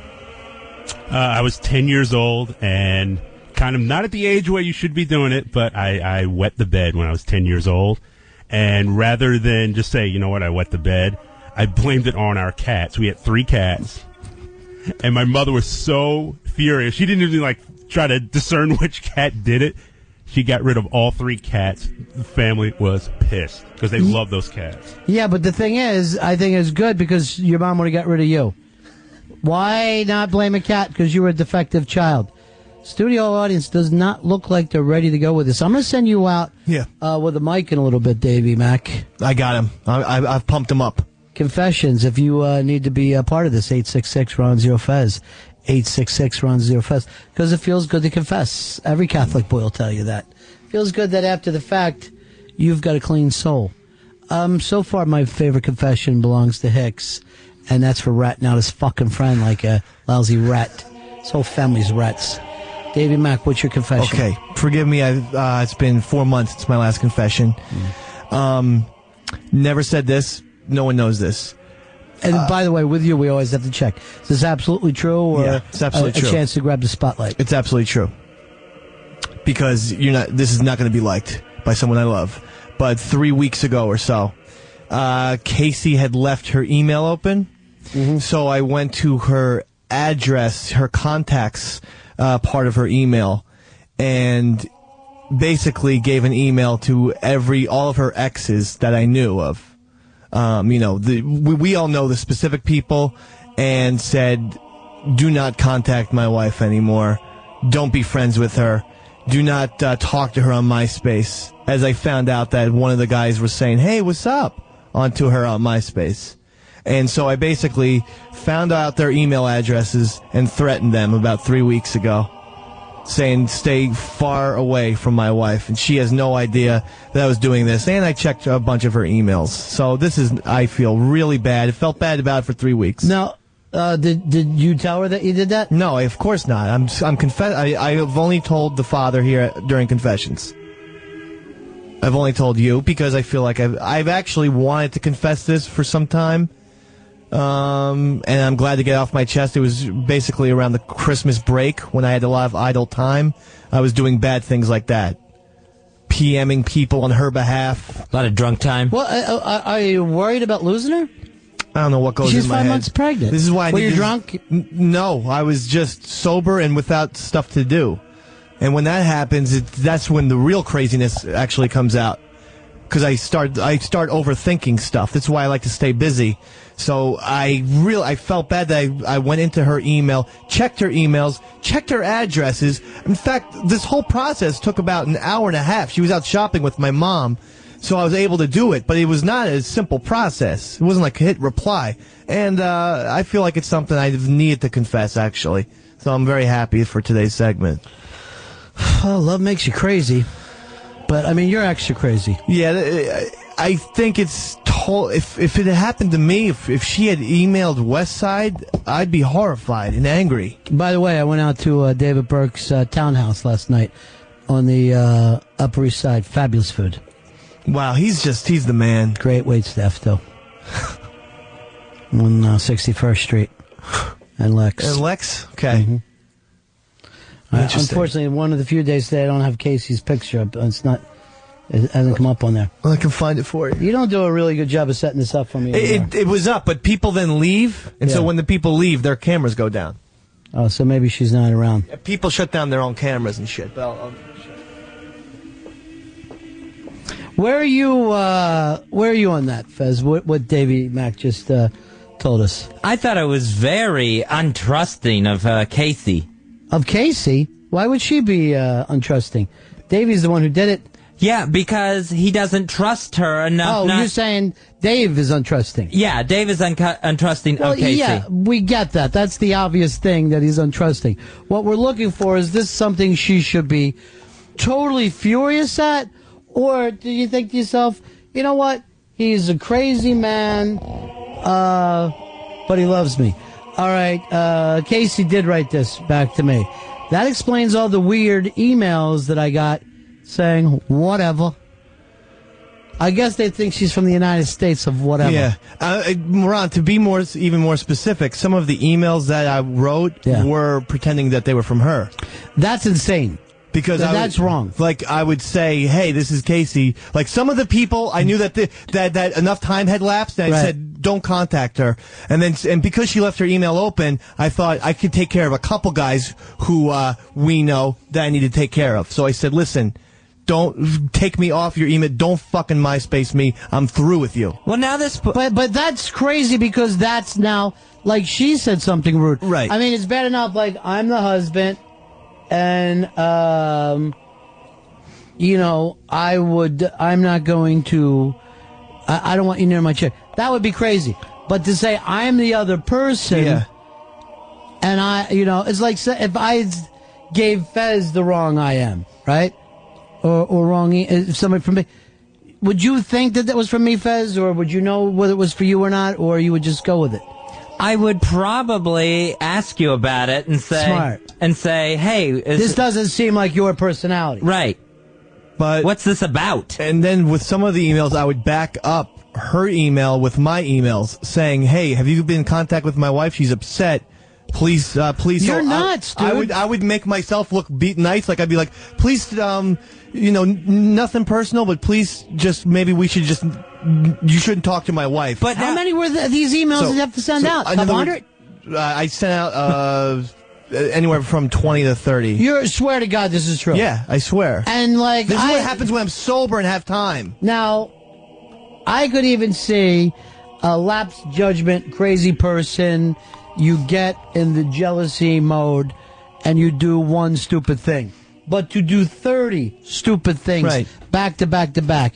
And again, you don't feel like you humiliated her with that? Or would you think that she should feel like, well, I'm loved? I feel like it is love, but at the same time, listen, I'm not stupid. I felt some guilt about doing it. Basically, making her the bad cop, making me the good cop, and having, doing this weird fucking act on these guys, these unsuspecting guys. How could you feel loved when you can't even have your email open in your own house? So you're going that he's just an awful person. You're not even being understanding. No, I don't understand this at all. I love her tremendously and don't want to share that love what she says. with these rats. She wrote this. And I hate to tell the studio audience and the phone people here, I got to slow this down a little bit because this is so crazy. She says this: I don't have 20 exes. Who did you No. fucking write? 20 emails. All right, but who are the emails? There was 3 people who I know of that I wrote. 3 people. But why would you write 20 emails? You just kept writing over and over to them? I wrote a bunch of emails from her.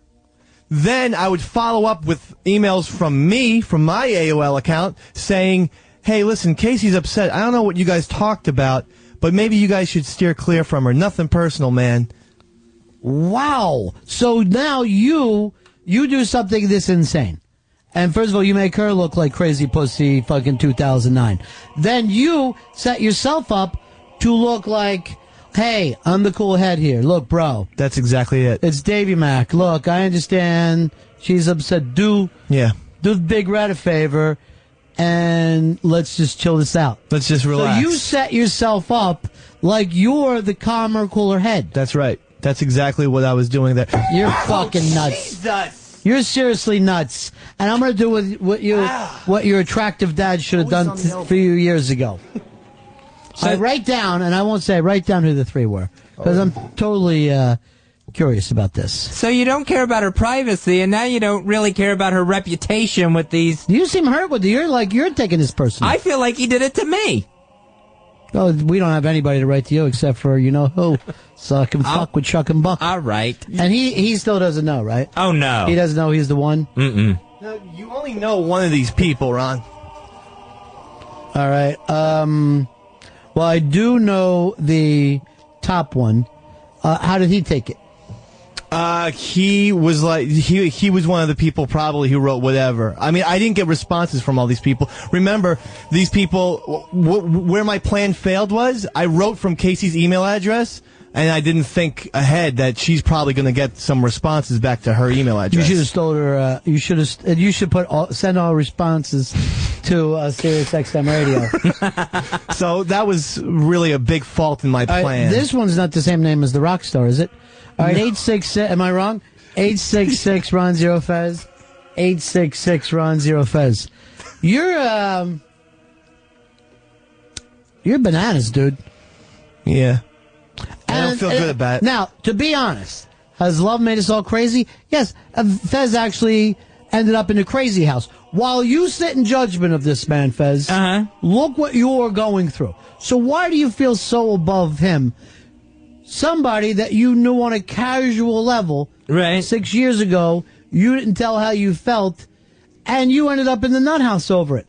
So what makes you feel like you were in this balloon looking down on this peon and feeling superior to him? Because I kept all the pain myself. I destroyed myself over it. I didn't go hurt someone else by invading their privacy in their own home. So you feel superior to him? Yes, I do. That's the sad thing about in life. all things. Wait a second. I didn't invade her privacy. Her email was left open. That's invading the privacy. That's important. The email was open. If someone leaves a diary open, you're going to read it. No. Who doesn't read an open diary? That's just the way it is. A person that loves and trusts the other person. I mean, we do. Now, are you saying people do that? Yes, I'm going to agree with you. But it doesn't mean that we should accept it. I don't actively That's like saying, seek. all right, let's suppose she left her purse open. Would you take that money? All right, bad example. You're a fucking horrible person. If it's her, like, for instance, if I hear her cell phone go off and there's a text, okay, you know, I'm going to look to see who the text was from. Because the phone is by me. It's not like I'm not going out texting people, you know. I'm not trying to invade it, but if you leave things around, I deserve the right to snoop a little bit. Wow. I don't even now. I got to apologize to Fez because I don't know whether I classify what he has as love. I'm going to move him over into obsession. And I want you to say this now instead of love. Honey, I'm so obsessed with you. I am so sickly obsessed with you. Casey, I'm sickly obsessed with you. You are going to make one dangerous ex-husband. She lives with a stalker. Stalker Channing. Frankie, you're on Ron and Fez. Hey, buddy. Yeah. Forgive me, Father Ron, for I have sinned. I am banging my sister-in-law, my wife's sister. This is no place to call and brag. We're looking for past sins, not a chance for you to feel good about yourself. Hey, Mark, you're on Ron and Fez. Hey, what's up, Ron? Yeah. let's just say I got caught doing something I had no business in doing. A couple years back, I was at a friend of mine's country house, and we were in a barn, and I fisted a cow. Now, how old were you at the time? I was about 16. Yeah, I think if you're going to go by hayseeds, that's the fucking age. Mikey Mike, you're on Ron and Fez. It's Mighty Mike. Forgive me, Father. This is my first confessional. I'm a Jew. Sure. Welcome. Love the Jews. Occasionally on Pal Talk, I have been known to leave my camera on when I go to sleep and jerk off in my sleep. Spandy? Is this you? Spandy! This is somewhat normal for the sake of Pal Talk people, right? To masturbate in front of each other? Yeah. It happens. all do it. It happens. Are you jealous of your wife's Pal Talk friends? Yeah. You kidding? They talk to her more than I do because I get basically 2 hours, hour and a half with her. Yeah. Every day. I think that if you love someone, you should shatter their Pal Talk camera. I'm thinking about it, or at least revoking Pal Talk privileges till I get home. That's like maybe the new rule. Well, at least here you can, you know where she's That's at. a good point. But I don't know what happens on the 2 hour commute home. That's 2 hours guess, of hitting on each other. And Mighty Mike is jacking off in front of her while he's acting like he's having a nap. You even know him? No, but I'm going to find out. Oh, I'm going to check with you real quick. Have you masturbated on Pal Talk? With the camera on me? Mm-hmm. No. Didn't even go to one of those foreign rooms? No. But I have spanked it, just with the camera off. Here's what your wife sent me a note. I don't know why. I'm not even at all that angry. I have nothing to hide. I'm just kind of sad. That's the saddest thing of all. You've actually broke her of expecting any kind of human relationship. What are we doing here? We're confessing. Yes, I didn't say I understand. felt good about this shit. Well, you at one point you tried to get me on your side. Well, she left. Your point is this. She left the email open. I don't know what else If to you say. love someone, can you trust that person? You're saying no. Forget what you're accusing her of. She can't trust you to have to think to herself, I can leave my email open. Well, listen, I'm not going out. I'm not fighting these people. I'm not saying that. Let's do nothing else. Let's not even get into the sickness of you checked for, what she did, or you even sent the emails, which is fucking Looney Tunes. Right. To say that you're someone else and please stay away from me. I'm in love with my husband. By the way, he's going to be sending you a really nice email about how cool he is. Forget that. They were that transparent. Even the act of checking up on the other person is creepy. I think we can all agree to that. If your chick is going through your wallet, no, that's being a little fucking creepy. You got to be able to trust each other. I know. It's so tempting. It's like a cheese with mouse. I mean, this is why I feel for you. This is why I honestly feel for you. This whole thing says I am not worthy of her, and I have to do crazy things. Yeah. Because there's so many more other worthy people out there. Well, and that's why. And I'm not even kidding. I mean, that's what your subconscious is saying. Yeah. And that's why, as somebody that is your friend, and by saying your friend, saying that I'm your friend, I mean I see you at work and barely care about you. That's what breaks my heart for you, Davey Mack. I understand your point.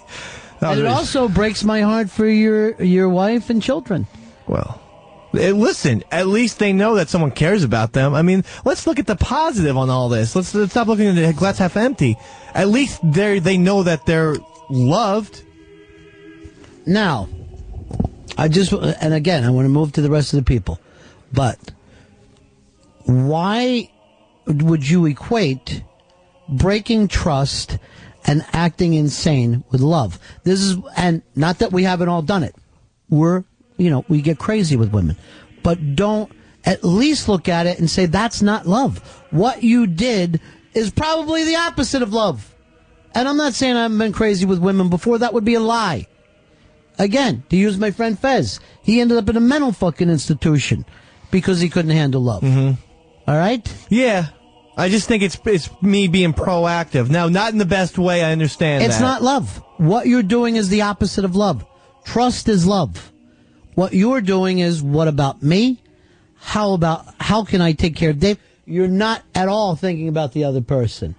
And there's no way that any sane person could make it through 20 fucking emails. There's not a way. I was on a roll. Yeah. I mean, the words were just coming out, oozing out of my fingers. It was great. It was like Shakespeare. Stay the fuck away from me. I bet the spelling was even awful. grab a hand mic. You're going to head out there. Let's start with camera? Eric. Yeah. No, we don't necessarily have to. We'll just start with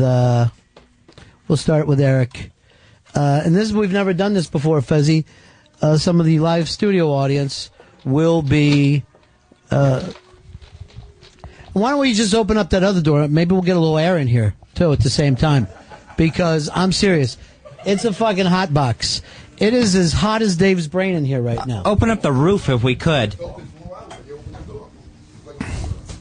right, here's Eric first. Give us your regular opening.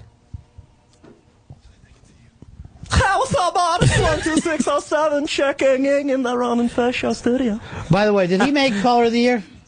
I don't think so. Yeah, that whole thing was an abortion. There's no way you shouldn't have been Caller of the Year. Who did we give it to, Dave? Thank you very much.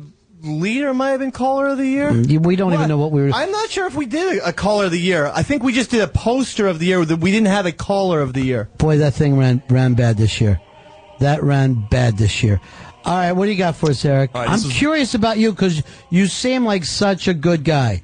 All right, this is the early 90s, and my neighbor in Jersey had this hooped-out green Honda car, and it had one of those alarms where it was, like, all functified. Like, you'd hear, like, different music. It'd be like, step away from the vehicle, step away from the vehicle. Well, first of all, before we go anywhere, let me just say sweet.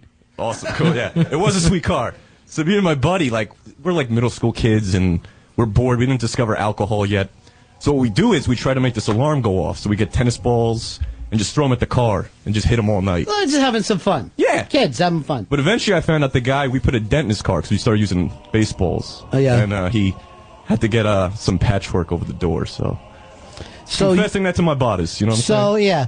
So he's such a good guy, Fezzy. Minor vandalism is all he's got. Yeah, that's all I got. In the meantime, Dave humiliates his entire family. All right, you're still the leader here, Dave. Let's keep going through the audience as Not we proud of it. find out from the studio audience and announce them at home, Dave, and keep us up to date. Okay, we got cigars and scotch next. Cigars and scotch. Hey. By the way, what time you start making phone calls around in the morning? Before 9? It depends. If it's on a Monday, I'm coming home from work probably about 7:30. That early, huh? Yeah. All right, let's keep going. What do you got for us? Well, I already admitted CNS? that the ashtray I gave you wasn't in fact Paulie Shore's. It was just a Photoshop of him holding it. But I remember. I do have a line on a Dinah Shore one if you want. I the do. offer's there. By the way, let me also apologize to Dave as I'm trying to teach him something about jealousy, and then I bust cigars and scotch's balls. All right, so go ahead. What do you got for us, CNS? Had a nice digital camera about a year and a half ago. Dropped it, case cracked, tried to put it back together. There was a piece of metal sticking out. Ended up getting a really good shock off of it.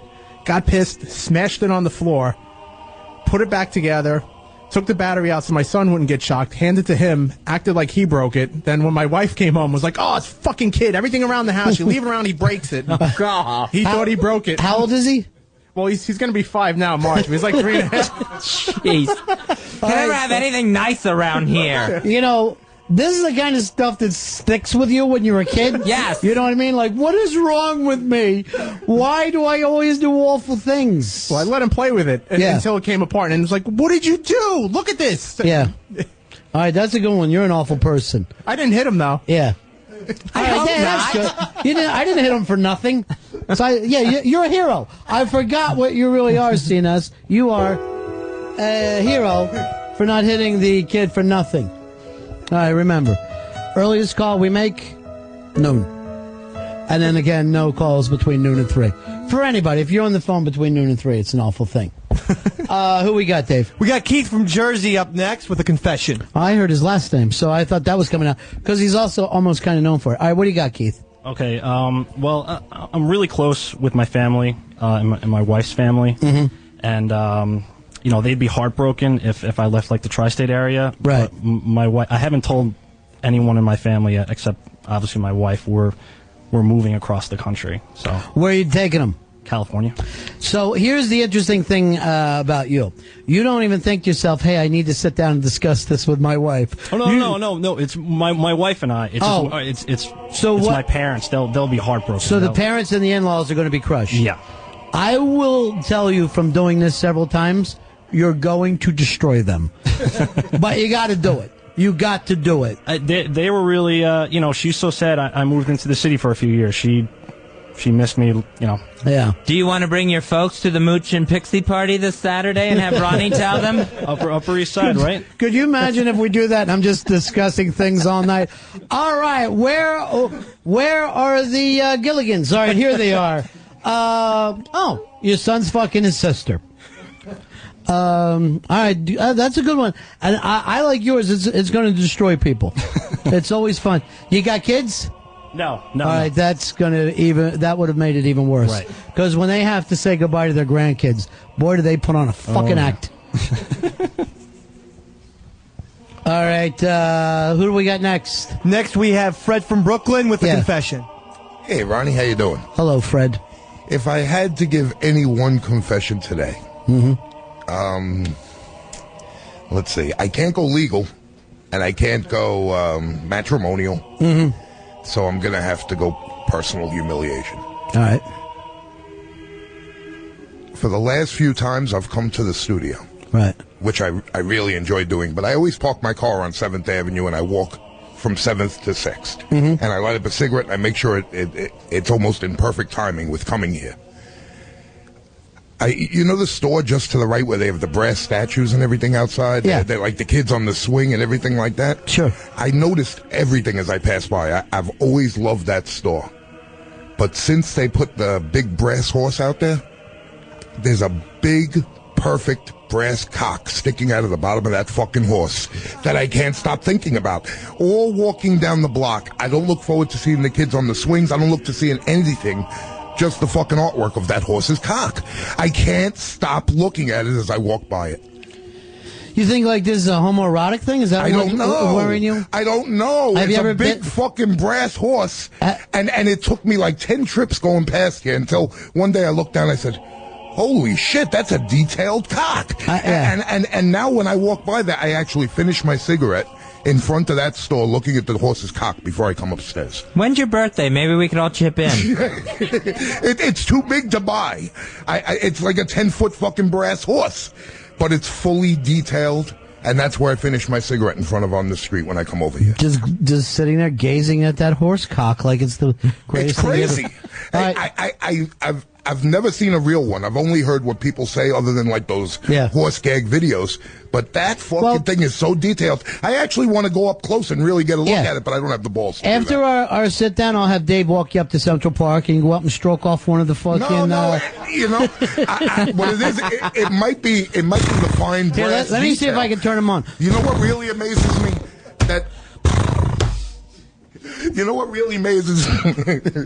What really amazes me about it is it's a carved piece, so someone had to get in there and get that detail done. Yeah, in Italian. And I don't think I've seen the finest detail on the cock yet, and I've actually considered getting close to it. So that might follow up in the following weeks. 2:15, quarter after here on the East Coast, 866 Ron Zero Fez. There's the alarm. 866 Ron Zero Fez. Who do we got next there, Davey Mack? We have Stalker Patty. Stalker Patty, by the way, she, Fezzy, when we got into the embarrassing names, Patty was kind enough to tell me the embarrassing name that kids used to call her in school. What was it, Patty? Brooksy. She was Brooksy, Fez. Ah, kids can be so mean. Yeah, can't they? Just cruel. Yeah. Brooksy, reading a booksy. What do you got, Brooksy? Oh, I've never done anything so horrible, but I did once run short of bus fare, but I had my Metro card and I knew it was empty, so I told the bus driver, I'm going to put the $2 on at the ferry so I could just take the boat across and I'll do the transfer backwards. Well, when I got there, I actually got a policeman to let me on the train for free, so I rode home for free anyway and didn't put the $2 on it. So you stole. That's the worst thing I could think of. You know something? Get out. Get out, Patty. Brooksy. Get the hell out of here, Brooksy. Master Joe, escort this woman. Aw, no. The Brooksy gang has struck again. Let me just say this. Escort this woman to my limousine. Yeah, I can't think of anything else. Well, that's fine. You're a liar and a thief. That one was perfect. That's surprising one, though, huh? That is surprising. I can't believe Stalker Patty ripping off people. The Transit Authority? I don't know. They're people. I don't have money to get home, so... All right, back to the phones. We're just sitting around here playing confessions, and it's helping everybody, I think. Kelly, what do you got for us? My name's Kelly. I'm from Long Island. I recently slept with my ex-fiance, who is now married to basically my arch enemy for over the past 10 years. And I haven't been able to tell possibly anybody at all because everyone probably hate me. All right, so you're not with a man now? No, I'm single. All right, so who called who? He called you? He called me and came home on leave from the military, the Navy, and decided he wanted to see me. Right. Long story make it short, he ended up coming over by my apartment and we had sex. And I haven't been able to tell anybody at all because we're friends with, we have acquaintances that are both friends with both of us. All right, let's face something, though. When the ex-fiance wants to stop by and see you, that means I'd like a fuck for old time's sakes. There's no other reason to make that call. What are you going to do? Catch up on where your life has been going? All she has to say is that she's supporting the troops. You know what I'm saying? You had to see that one coming a million miles away. And when you say you didn't, you're just lying to yourself. You're lying to yourself. Fred's out there still talking about horsecock. He won't give it a rest. Yes, he saw horsecock. Here's Peter. Peter, you're on the Ron and Fez show. Hey, guys. Yeah, I'm married, got 2 kids. For a neighbor, they're married, obviously, and they have 2 kids. They're our best friends. I play golf with this guy. I started banging his wife, ended up getting her pregnant, and had to get her an abortion, and nobody knows about that. All right, so what's the bad part? I guess there isn't one. Okay, that's perfect. 866-RON-0-FEZ, 866-RON-0-FEZ. He's confessing that life is great for him. Yeah. Here's Al in Miami. You're on Ron and Fez. Hey, what's up, guys? Yes, a few months ago, my cousin moved here. All right, hold on. Before we get that, let me reiterate for some people that are slow. Ex-fiancés who want to have lunch are only interested in fucking. Period. They don't want to show you pictures of their kids. They're not trying to say, hey, remember all the... That's all they care about. That's it. Al, what do you got for me, buddy? A few months ago, my cousin moved here. Mm-hmm. I had recently met her. I had never met her in my life. So my mom tells me to go pick her up from the airport. And, we're starting to get to know each other a little better in my mom's house. One thing led to another, and she ended up sucking my dick. And it's second cousin? Oh, yeah, she's my second cousin. So Yeah, it's again. like my mother's, yeah. Yeah, we're back to just bragging. Davey Mac, you got to shut these doors for me. I don't know how to tell you about this. I forget about the fact that you get all caught up in the social aspects. What are you doing coming in here with a giant knife? You're just walking around with this giant butcher knife. We got to get an email.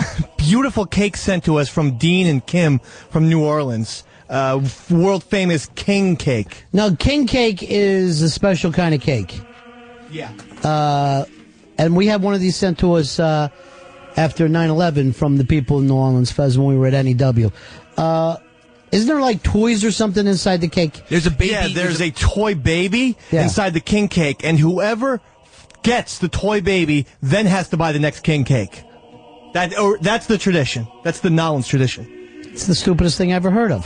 Would you like a piece? It doesn't sound lucky if you end up having to buy a cake. Yes, that's the unlucky baby. This is the unwanted pregnancy. And also a beautiful Danish cake was sent from Dean All right, and Kim. and by the way, let me take a look on the front of this. because we got into this yesterday. Now, Fezzy, you told me all baked goods are pastries, right? Yeah, all baked desserts are pastries. Now, this is from Antonine's, home of the Queen Cake, which I guess this one is here. Famous cake and pastries. They're making a difference between cake and pastries. I believe a pastry is a much smaller thing than a cake or a pie. See, I believe pastry to be a fancier word for baked good. No, you're wrong. Although I think a pastry chef could make cakes. So it all gets very entwined. By the way, Dave, no one came close to you. I'm just going to dig through this and look for the baby. Be careful with the fork. Yeah, I'm just digging through. And by the way, I think that we should do it. Whoever gets the baby has to take his all the Floreos.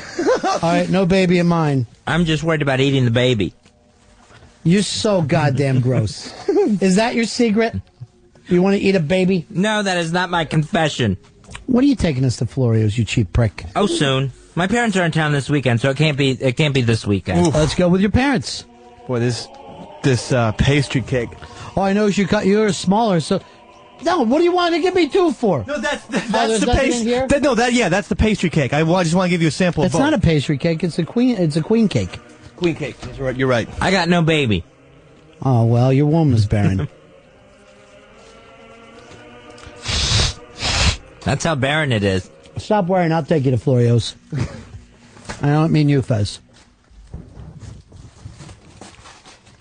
Fez, did we do your confession? No, we didn't. Oh. I like how you have to move your cake out of the way. It's so important, I must move this cake. It's serious time. This is, I believe, when I was probably 13 or 14 years old. You let some guy take a shit on your chest? No, that's not it. Not even close, Ron. Okay. Maybe I'm rushing you. I am a pet killer. I had 2 pet hamsters and was not responsible enough and did not feed these hamsters for apparently quite a while and just forgot about them, that I even had them, and starved 2 living animals to death. All right, to starve to death, you got to go like a month. I mean, it was... You had to go a long, long time. So, and I'm like, the food bowls were empty. They had no food. They had no water. I may have dehydrated them. Maybe that's what it was. Because they had no water either, as I remember back on the story. And then, of course, I had 2 dead animals I had to get rid of. And I went and told my parents that, it was like December or January, something like that. Mm-hmm. And I had told my parents that I think the room got too cold and they froze to death. Now I do think you told this story before. That part of it seems very familiar. Earl, do you ever remember if he told us that? Something similar to this. Very similar. What do you mean similar? It couldn't be similar. I've only killed once in my life. Did he say that he froze his dog to death? What did he say? Well, he didn't say like he just didn't forget to feed him. He used the excuse of they froze to death. The hamsters, though? Yeah. Because the story didn't seem familiar until I heard the point of froze to death. And so you've never been good about telling the truth. No, and it's a Florida winter. How could an animal actually freeze to death in a Florida winter? That's really the worst excuse. It was just horrible. I just picked whatever I could think of. Were you worried about getting in trouble, or you just felt bad about yourself? Oh, no, I was petrified of getting in trouble. Mm-hmm. I was guilt-ridden, too, over killing. You felt like you killed a living creature and now God sees you? Oh, yeah. Yeah, I felt just awful about the torture that I put them through. And I knew that's what would get brought up to me. Yeah. If I confessed what really happened. And I was scared to death I was going to get in trouble over this one. So I just came up with the very lame... Oh, we had a cold December. Why were you so afraid of being in trouble? Because, all kids, I'm sure, Dave, you were the same way. I was in trouble constantly. Yeah, all the time. And rightfully so. Because because if I got in trouble, it didn't stop. It would come up like, I would get screamed at. I'm sure I would have gotten hit over this one. And it would have come up like maybe a week or 2 later. What's with the constant cakes? Why do you this keep is the third cutting slice cake? of fucking cake you gave me. No, I know that's the king cake. I thought we were supposed to keep going like Russian roulette No. until we get the baby. Okay. There's a lot of other people sitting out there. I thought it was like a Russian roulette thing. Fred's dying for some king cake. Okay. Here is all right, here is Alan. Alan, you're on Ron and Fez. Hey, Ron, the difference between a cake and a pastry is the use of leavening. A cannoli is a pastry and a brownie is a cake. All right, and my partner's a liar. Not just for that, but for everything else. What's going on out there, Dave? They're getting excited about the cake. Well, they're all going to get cake. I know. And look, wait, Fred's drowning. I don't know what it is, but Fred is drowning. Dave, why have you turned handing out cake into a UN invasion? Right. And Cigars and Scotch just set his alarm for 4:30 a.m. tomorrow to start calling women. I don't know why. By the way, Cigars and Scotch is going to be part of the Cigar Club, Pezzy. Oh, congratulations, Cigars and Scotch. You are not in it. How come? Animal killer and liar. Well, yes, I'd done both, but it was a long time ago. I You was know really what? When I even find out some of the shit you do, I'm going to knock you out. I am going to... Leave the kid alone. Oh, you get a... What? I wasn't bothering him. Leave the kid alone. All right, Watley, you got away with it this time. But tomorrow I'm going to... Leave the kid alone. Nothing. Nothing. You're not always going to have him with you, Watley. And I'm going to get you. Remember that was always the big threat when you were a kid? I'm going to get you. He says he's going to get me. Yeah, Fez, I think we all got in trouble when we were kids. We all got hit. We all got, but most of us was just like, well, that's the price tag. That's like having the credit card bill come in. Yeah. You know you were going to get it. If it came and went, maybe that would be a different thing for me. But like, if my mother knew that I had killed hamsters, I mean, that could explode out of nowhere 6 months down the road. Why didn't you just say this? Mom, they said something about you. So I killed him because no one's better than my mom. Nobody. You can't sit around and worry all the time. That's exactly what I did. Leave the kid alone. Why don't we have a Wanderers party one time, and then after that, we'll just have 50s music played by our own Hicks, who, by the way, one of his favorite artists is Jerry Lee. I'm telling you, Heat is so fucking obnoxious. Earl, did the Wanderers jackets come in yet? No, not yet. All right. Fez and Dave are going to be the Fordham Baldies. So fucking hot in here. It's like now the heat is inside. I'm fucking, I can't even see it. This is like doing a radio show in Vietnam. CFO and A did a funny joke by leaving open fires around here somewhere. Oh, by the way, did anybody hear the last promo that they played today, the fake promos about coming up next, Ron and Fez? No, I don't remember hearing it. Well, they did it, of course. Oh, yeah. We're in radio. But I swear this one has a fart. Like, they go, Ron and Fez are coming up next, and then there's a very slight, annoying fart sound effect, like I fart in their faces. Do you have that, Hicks? Do you have that, Durrell? I'm calling Eric now. I'm going to find out where it is until All right, well, then I'll talk to you in a couple hours. Oh, when the producers get together. This Saturday, there's going to be a party going on. We're going to celebrate the marriage of Mooch and Pixie. That's going to be at the Crow's Nest Bar on 2nd Avenue in New York City between 93rd and 94th Streets, and it'll all be starting around 9 p.m. That's the Crow's Nest Bar in New York City. Now, fairly early in the night, I will tell Fez his secret. His parents will disown him, and he will leave in tears, walking immediately to the 59th Street Bridge and leap from it. I don't like that plan. The only part of that plan I like is doing it early. You know what's great, though? We never have to worry about you and your depression of killing yourself. You are so fearful of anything happening to yourself, you will never die. Yeah. Self-preservation is what I go to in a depression. Is that why you're wearing a fucking life preserver right now? In case there's a flood? There's rivers on either side of this island of Manhattan. Hicks, you're a very good friend with Mooch and Pexy. Are they worried that this is overshadowing their lovely night? Oh, no, not at all. They're just happy for Fez. Fez, write down the amount, and I want you to be serious, and this is for off-air, of what you plan on giving Mooch and Pexy. Oh, okay. Let's see. Yeah. There you go. You cheap fuck. You gave me a fucking towel spa, and this is what Mooch and Pixie get. I think that's fine. I think it's more than appropriate. That would have been a great Christmas present for me. I would have loved to have gotten that for Christmas instead of a lousy wet towel dispenser. Every 15 minutes, I find myself in a good mood. Have you noticed that about me, Fez? I've noticed that today, yes. Yeah. I've noticed that same thing, too. It's like clockwork. 866-RON-0-FEZ, 866-RON-0-FEZ. No, I'm done with the confessions. They're actually too sad to me. They're too sad, and they're too pathetic.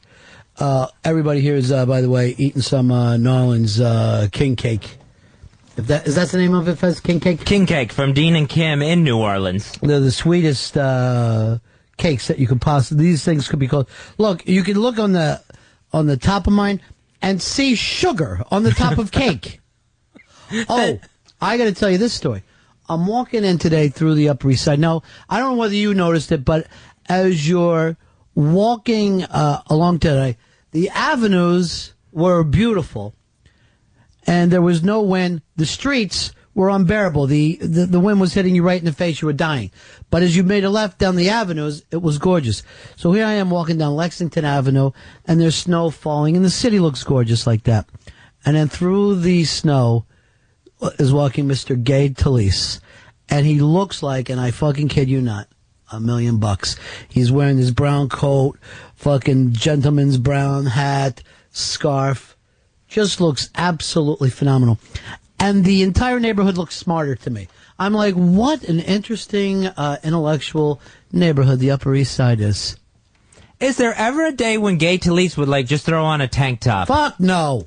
You kidding me? He's on top of the world. Why would he? That'd be like saying, oh, is there any day that Marilyn Monroe would just bend over, spread her ass cheeks, and fart at everybody and say, oops, I just stepped on a homo. It wouldn't happen. Let's bring, we're going to do the after show. No, there's 2 after show meetings. One you have, Fez, and one I have here. Right, yeah. I'm going to be doing a sit down here in the Ron and Fez room. You're going to be fixing Earl's problem with the bosses yesterday. Right, I'll be chairing that meeting. How you feel about that? A little unprepared, because I've gotten 2 sides to each story, so I'm not sure where the truth lies. That's what gives you all the power in the world. Oh, okay. You improvise is all you can do in the world. Fred, come on in here. You're going to be doing the after show with me and Davey Mack today, but Fred's wearing his Harley Davidson shirt because, you love the motorcycle. No, I'm a counterfeit biker. I used to hang out with bikers, but I'm not allowed to have a bike. My wife said so. Now, a big guy like you say I'm not allowed to have a bike. Yeah. Isn't that always strange when guys remark like that? It was a choice of a boat or a bike. I got the boat. But why? I mean, I know what you make. You can afford both. Why do you have to make a choice?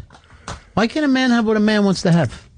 The one time I did ride a bike in my life on my Harley, You laid it down? Yeah, I took out my leg. And you laid it down, was laid it somebody down? else's bike, so not only did I injure myself, but I had to pay for their bike. So it's just, I love the guys. I love the crowd. Uh-huh. You know, it's definitely my type of crowd, a bunch of biker guys. You ever been to Daytona for Bike Week? No. You got to go down one time. I just missed it 2 times. When I was a traveling salesman, we just bypassed it. It's coming up in February. It's packed. I don't know. How many people you think? Hundreds of thousands, right? Yeah. You get a couple 100,000. And we would be over there for it and, doing broadcasts from there and stuff. And the crowd is great. And there's always, titty contests and all.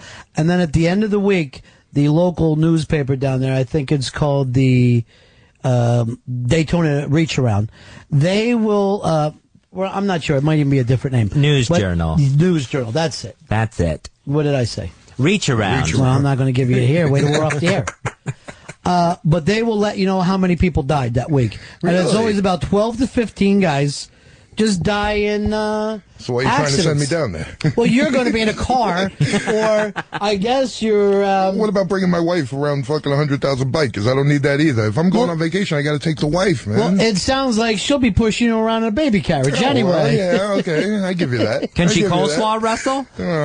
I forgot about coleslaw wrestling again. But what was that bar that had the pool that used to do the giant matches like that? And broads would just be doing stuff. I can't remember. Boy, you came up with a name yesterday. It just fucking amazed me. Matthew Trippy. Yeah. I was thinking about it at home. I go, that amazed myself. Yeah, I thought about it later, too. And I go, he pulled out an obscure name from like 15 years ago, maybe even more, that just took... Now, the weird thing is, I don't think your memory's that good. No. It's just about some things. No, it's just awful. My memory is horrible. Is it? Yeah, it's really bad. But something like that just gets put in a special file somewhere that pops out. So but I've been smoking pot since I was 10. I don't know what your problem is. But here's the thing with Fez. I use him as my memory. Oh. I'll go like this. When we go to the business meeting, you say everybody's names first. So he'll be like this. How are you, Charles? And I'll be like this. Chuck, right next to him. Hey, Chuck. All right, we got the O&A promo. And I want you to listen very closely here, Fez. I don't know whether it's insulting or not, but when I heard it today, I thought I heard a slight fart at the end of this promo. All right, let's Hey, it's Opie and Anthony. We are done. We've done enough for you fuckers today. Ron and Fez, they're up next on the Virus XM 202, Sirius 197. Yep. Yes, they're basically saying, here's Ron and Fez, they fart come out of their asses. Yeah, it comes in right after our names. I'm not an instigator, but I wouldn't take that. Well, here's the deal. I know O&A didn't do it. It was one of their fucking shiftless guys. Because I know fucking Opie isn't sitting around after the show trying to mix up the promos. You don't think he would say throw a fart in there? No, I don't even. I think he wants to forget that he had to do a promo after he did it. Because I remember the shame I had reading the promo. Have I told you? Yeah. About FredFromBrooklyn.com? No, tell me all about it. No. Tell me all about it. I was just wondering if I happen to tell you. Yeah. No, I was just throwing that out there. Not plugging or anything. Fred from Brooklyn is where you do your new podcast. Well, I've always done it on Pal Talk.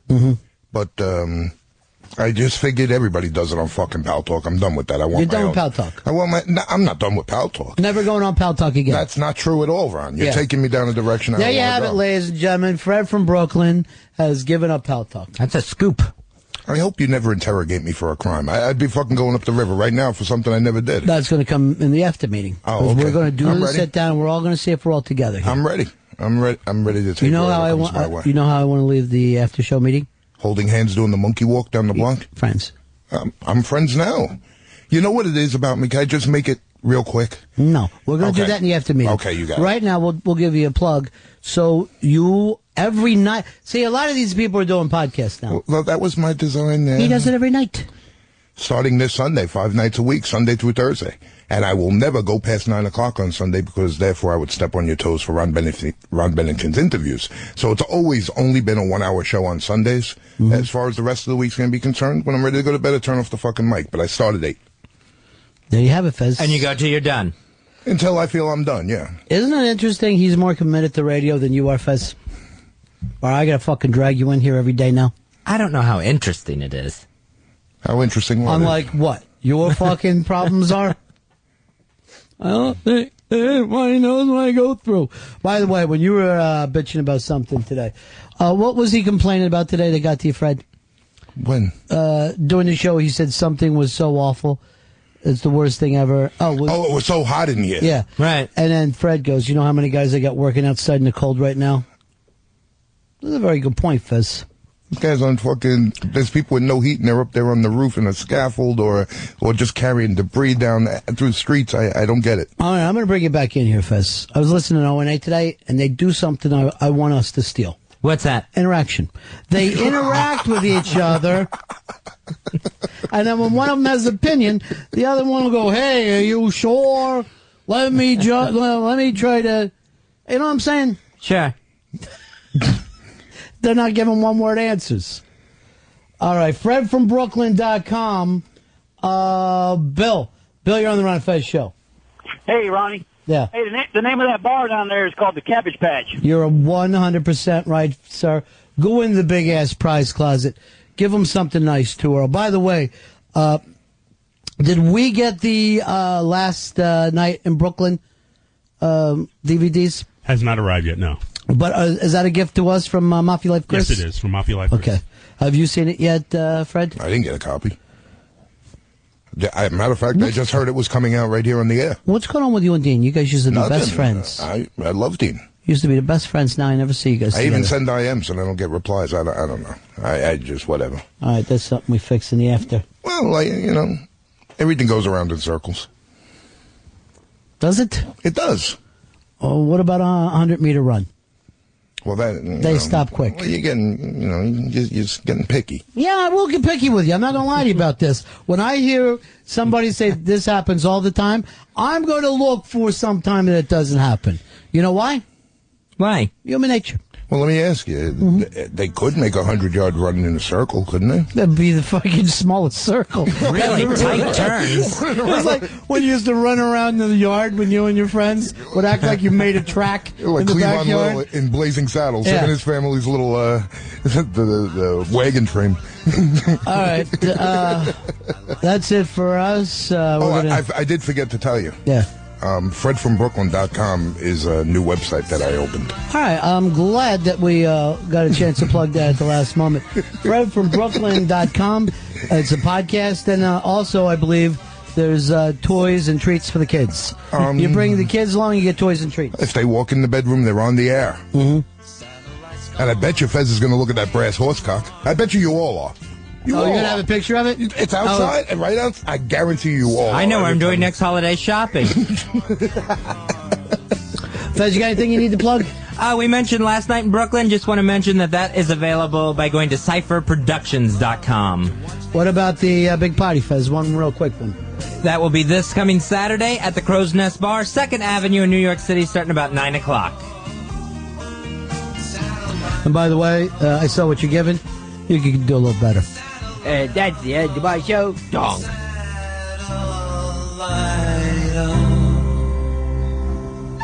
I've been told that you've been bold with Harry, Mark, and John. Monday and Tuesday, Wednesday through Thursday with Harry, Mark, and John. Satellites gone up to the skies. Things like that drive me out of my mind.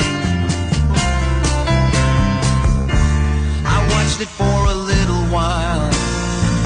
I love to watch things on TV.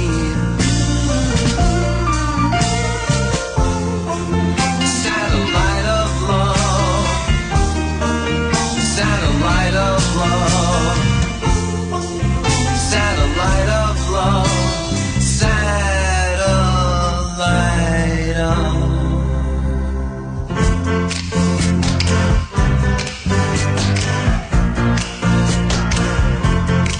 satellite.